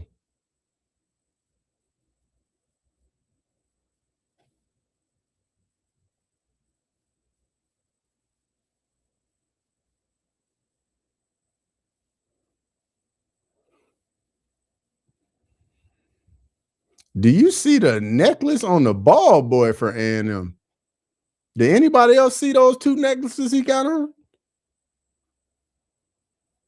Sheesh. That's how the ball boy's doing it down there? All right, here we go. 1st and 10, Miami. What you gonna do?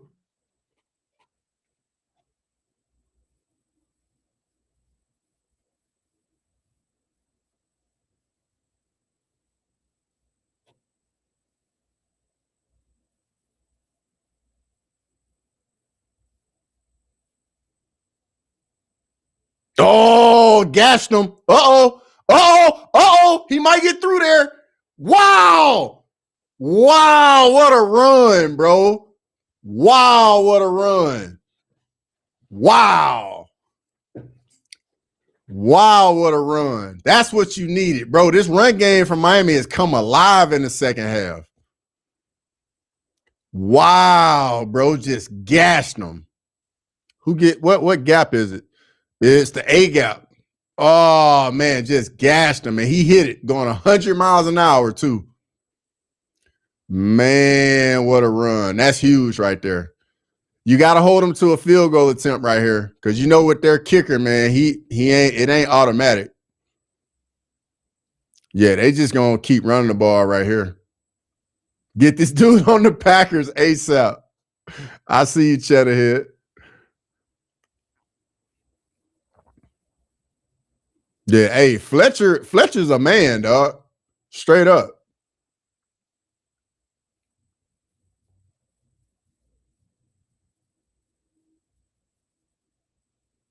Clyde, Houston, my frat brother owns a combined club, restaurant, cigar lounge on Westheimer. Bro, I used to live off of Westheimer, dog.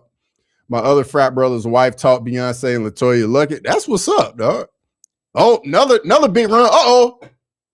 Yo, hey, Miami's starting to feel it now.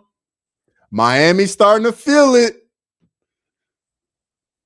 Oh, yeah. Fletcher's starting to lean on him now. LaToya's dad and I have worked. Yo, Clyde, that's what's up, dog. That's what's up. I was a big LaToya Luckett fan. Big LaToya Luckett fan. Even when she was in Destiny's Child, I was a big fan of LaToya Luckett.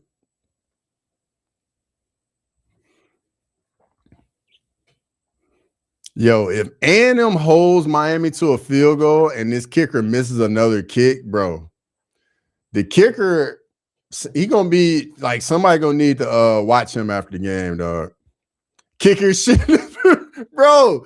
Cheddarhead, you was in my brain. Literally, it popped up as soon as I said it. Kicker shit in his pants right now. Yeah, bro. Like, trust me, he does not want to come in and kick right now. He's like, y'all need to score a touchdown because I'm not trying to kick anymore. All I'm doing are kickoffs. I'm not kicking any more field goals.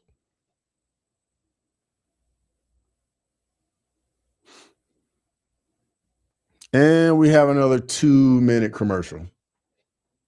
Feels like 15 minutes.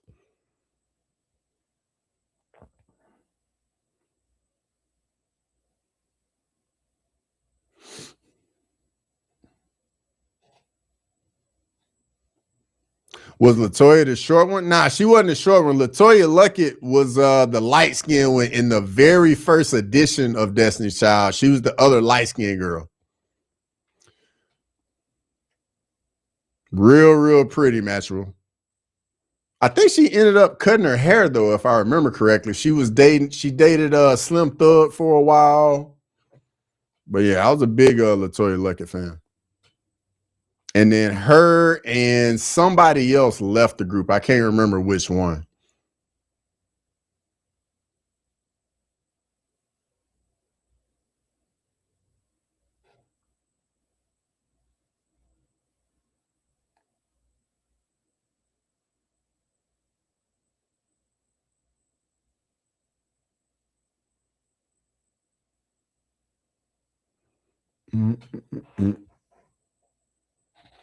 Come on, commercial break.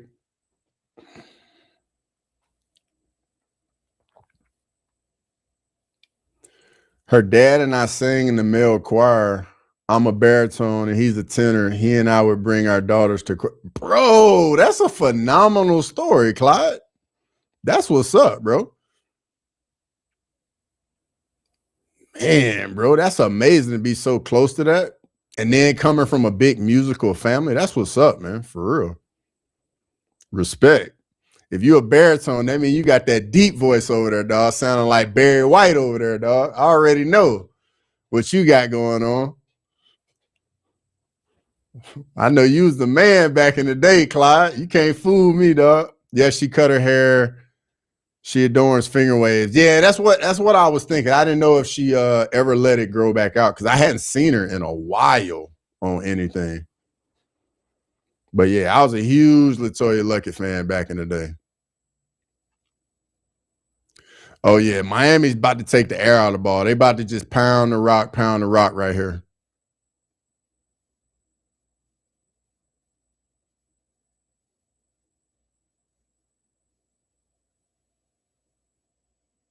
Just falling forward. Look at Michael Irvin over there. Michael Irvin on the ground on all fours right now. You gotta love that intensity from the playmaker, dog. Michael Irvin is a very special human being. Cheddar head right on cue, dog. Michael Irvin is amazing, dog. Like, if I was coaching at Miami, Michael Irvin would be all over my program, dog. I would have him at everything, dog. He would do the pregame pep talk speech before every game, dog. The playmaker. I fucking love Michael Irvin, dog. Cheddarhead, you ever see that interview Michael Irvin did where he was talking about the IANs? He said the Colombians, the Caucasians, the Italians. He was talking about the women when he was in the NFL. Bro, Michael Irvin is a national treasure, dog. I love Michael Irvin. All right, here we go. 2nd and 7. I think they're going to run the ball again, man. I think you are running the ball on 2nd and 3rd down if you're Miami. You are not throwing the ball at all. If you throw the ball, you're an idiot. Another inside run. Yep. Another timeout from A&m. Yep. A&m takes another timeout.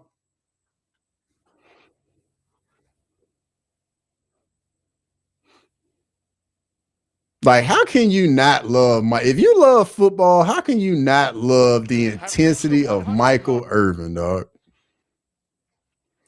That video he did where he was talking about, I guess people were talking about how he didn't put up the numbers back in his day, but then he was saying how, like, I played when you had to play amongst pain. I had to go over middle and dudes was knocking you out.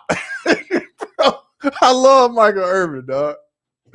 Michael Irvin is amazing. If you haven't seen that interview, or know what I'm talking about, I highly suggest after this game you go watch it. You are literally going to be so entertained going to watch it, bro. Michael Irvin is amazing.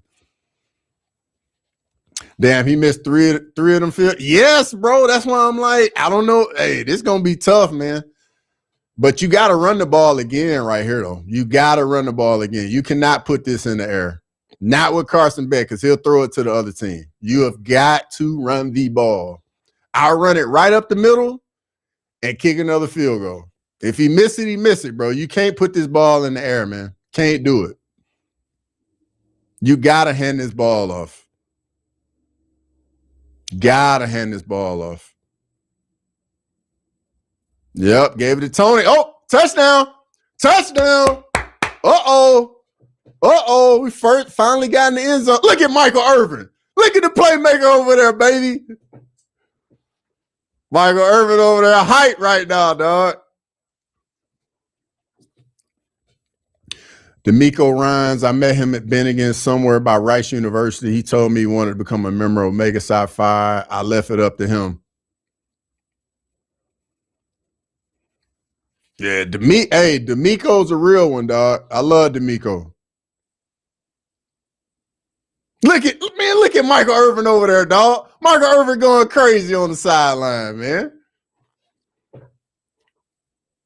Michael Irvin is amazing, dog. Oh, A&M, how you gonna respond? 10-3. What you gonna do, A&M? You gotta get a touchdown. Got a minute 44.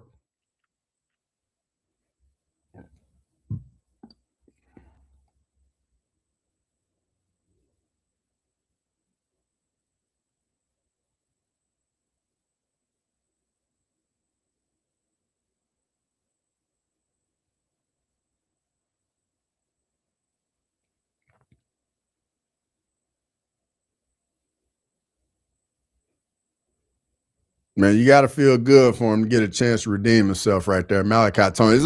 That boy is a good player, man. That's a true freshman. One of the most electric players in all America.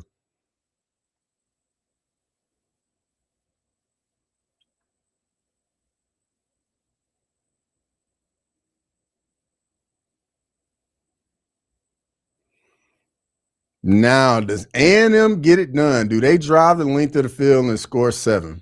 That's the question. Let me know, chat.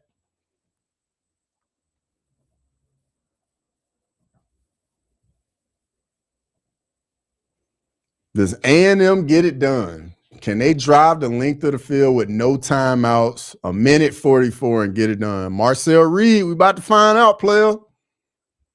We're about to find out.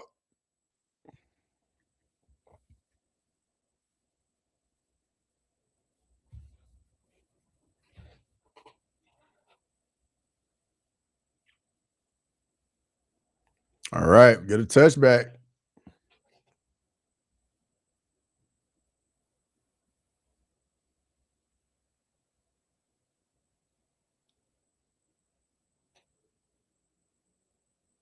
All right, here we go, A&M. Miami about to shut the lights off. Hey, we gonna see Cheddarhead. We gonna see. Hey, I think Marcel Reed's legs gonna be key right here because these D linemen, if they don't substitute, they gonna get tired rushing the passer and chasing him around. You got to pick up the first down though. I feel like the Canes should have signed Roger Staubach for this. All right, here we go. All right, they're rushing 4. Ooh. Dumps it off to the running back. Oh, he can't get out of bounds. Oh, he did. He did get out of bounds. Okay. If I was a kicker, I would kick field goals from my own 20, punt the ball, and always pin them behind the 10-yard line. Matchual if it was that easy, brother. If only it were that easy. All right, here we go. 2nd and 5. These pass rushers are going to get kind of tired after about 3-4 plays now. First down, Concepcion. You got to get back on the ball. Got to get back on the ball. Might be holding.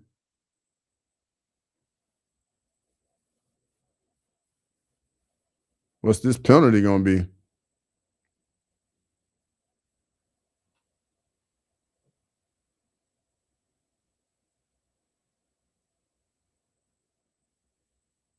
Oh, that's 15 yards, roughing the passer. That's huge. Man, that's tough right there. Where's the replay? I think it's contact to the head. I think that's what it is.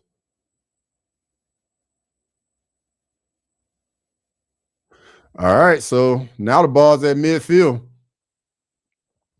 All right, here we go. What you got, Marcel Reed? What you gonna do, kid? Big time players make big time plays in big time games. What you got? Oh, that almost was an interception. First down by A&M, though. First down, A&M. What you got? Get on the ball. Get on the ball. Get the play in. Get the play in. All right, here we go. Miami rush 3. Marcel Reed takes off. He's a little short, though. He's a little short. He's a little short. A little short. Clock gonna keep running. Got to down it. Nah, you got time. Call a play. Call a play. Snap it. Snap it. Yeah, there's no more pass rush now. Out route. Oh, he dropped it. Good D. All right, 3rd and 1 right here.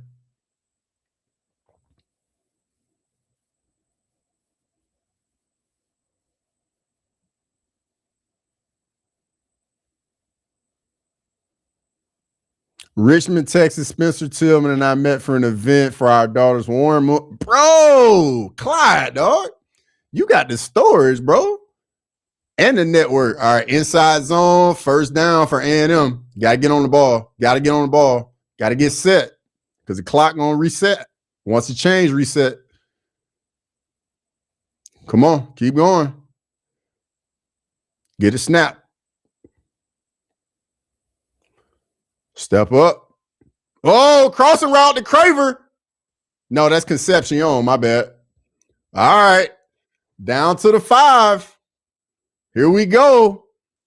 Shatterhead, you know how it is, man. End of the game, all of a sudden stuff starts working, man. That wasn't working the whole game, dog. You already know, Shatterhead.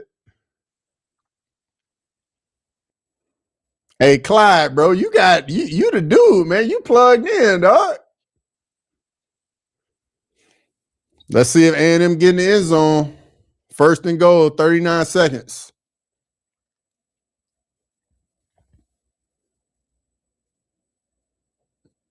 Oh, he's out of bounds. Out of bounds, yeah. He took a cameraman out bad, too. That cameraman took a hard hit. Yeah, he's out of bounds.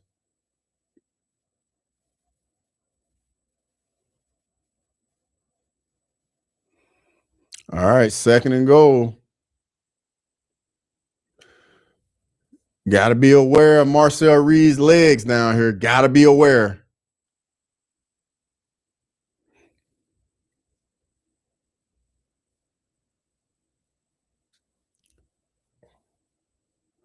Ooh, he got drilled. Oh, that running back got drilled. Oh, the DB is knocked out, bro.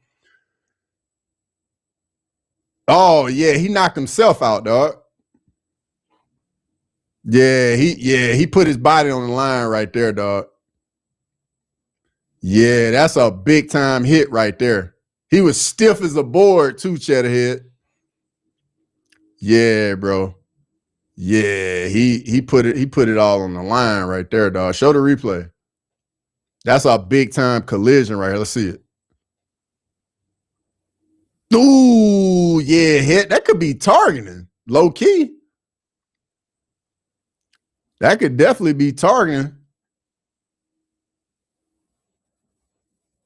It's a good play. Like, that's good football, but it is helmet to helmet, though. I wonder if they're going to call this targeting because ooh, I don't know. It's good football, though. That's good football. Especially in this situation right here with the game on the line. That's real good football.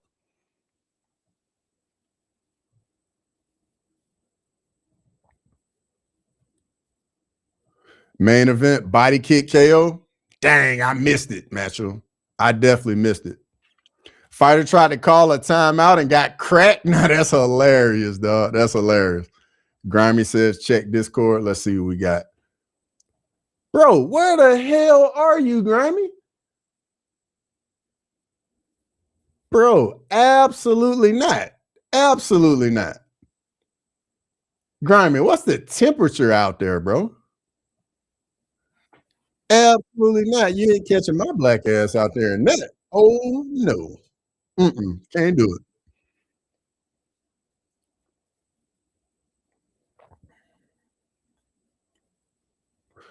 All right, 3rd and goal from the 5. What you got, A&M? Biggest play in program history.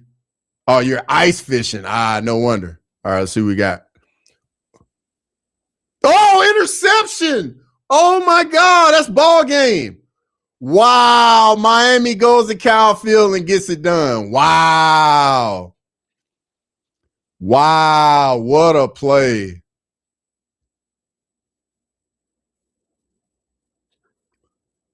Wow. Both road teams go on the road in the first round of college football playoffs and get wins. Wow. Wow, what a game, bro. What a game. Wow. Grimy, what was your reaction when you saw that pick, bro? Like, wow, that was crazy. I think he was just late with the throw. I think he needed to let it go a little sooner. Yeah, he was a little late. But he got to drill it in. That's a tight window, too.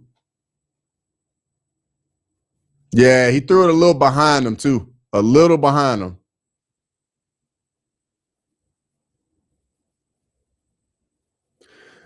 That linebacker that made the play before saved. Yeah, he won the game. That literally was the play that won the game, Cheddarhead. You are so, hey, bro, you're spot on. Spot on. But it's been in the teens, single digits the last couple weeks. Yeah, I'm not doing that, Grammy. David Terrell is listening, and he says, hello, remember David caught 4 touchdowns? Bro, I definitely remember that, dog. I definitely remember that. Shout out to him, man. Tell him I said hello, Cloud. I appreciate it, brother. Big time. Big time. Hey, if you could get on over to Crossover MMA, Clyde, make sure you give me a follow because I think you're probably watching on Big Dog Chico's channel. Come on over, give me a follow. I really appreciate it. I do this for, all college football season. I'm probably going to keep doing it for more of the college football playoffs. And I usually do it for the early kicks on the Saturdays. But, man, what a game. What a game. That's phenomenal. Loved it.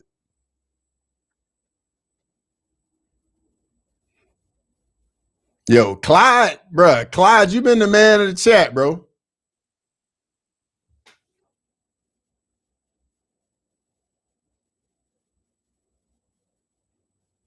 I appreciate it, Clyde. Big time. Hey, shout out to everybody in the chat. Look at Michael Irvin. Look at the intensity on Michael Irvin. I love it, dog. Michael Irvin, dog. How can you not like Michael Irvin, bro? Michael Irvin is one of one. I love Michael Irvin. But, yeah, shout out to everybody in the chat, man. I really appreciate it. I'm about to get in here and enjoy the rest of this this Saturday. And, yo, I appreciate all y'all in here enjoying the games with me. Enjoy the rest of the games this afternoon, tonight. What college did I go to? I went to Bama, bro. I went to Alabama. But, yeah, make sure if you're on a different platform, definitely get on over to Crossover MMA. Give me a sub and check out some of the content. And I live stream all the time. I'm going to be doing it the rest of the college football playoffs. And I'm about to get out of here. Been on 3.5 hours. And I hope each and every one of you has a great rest of your day. Merry Christmas to everybody. Happy New Year. And I wish everybody the best and blessings to everybody. Peace.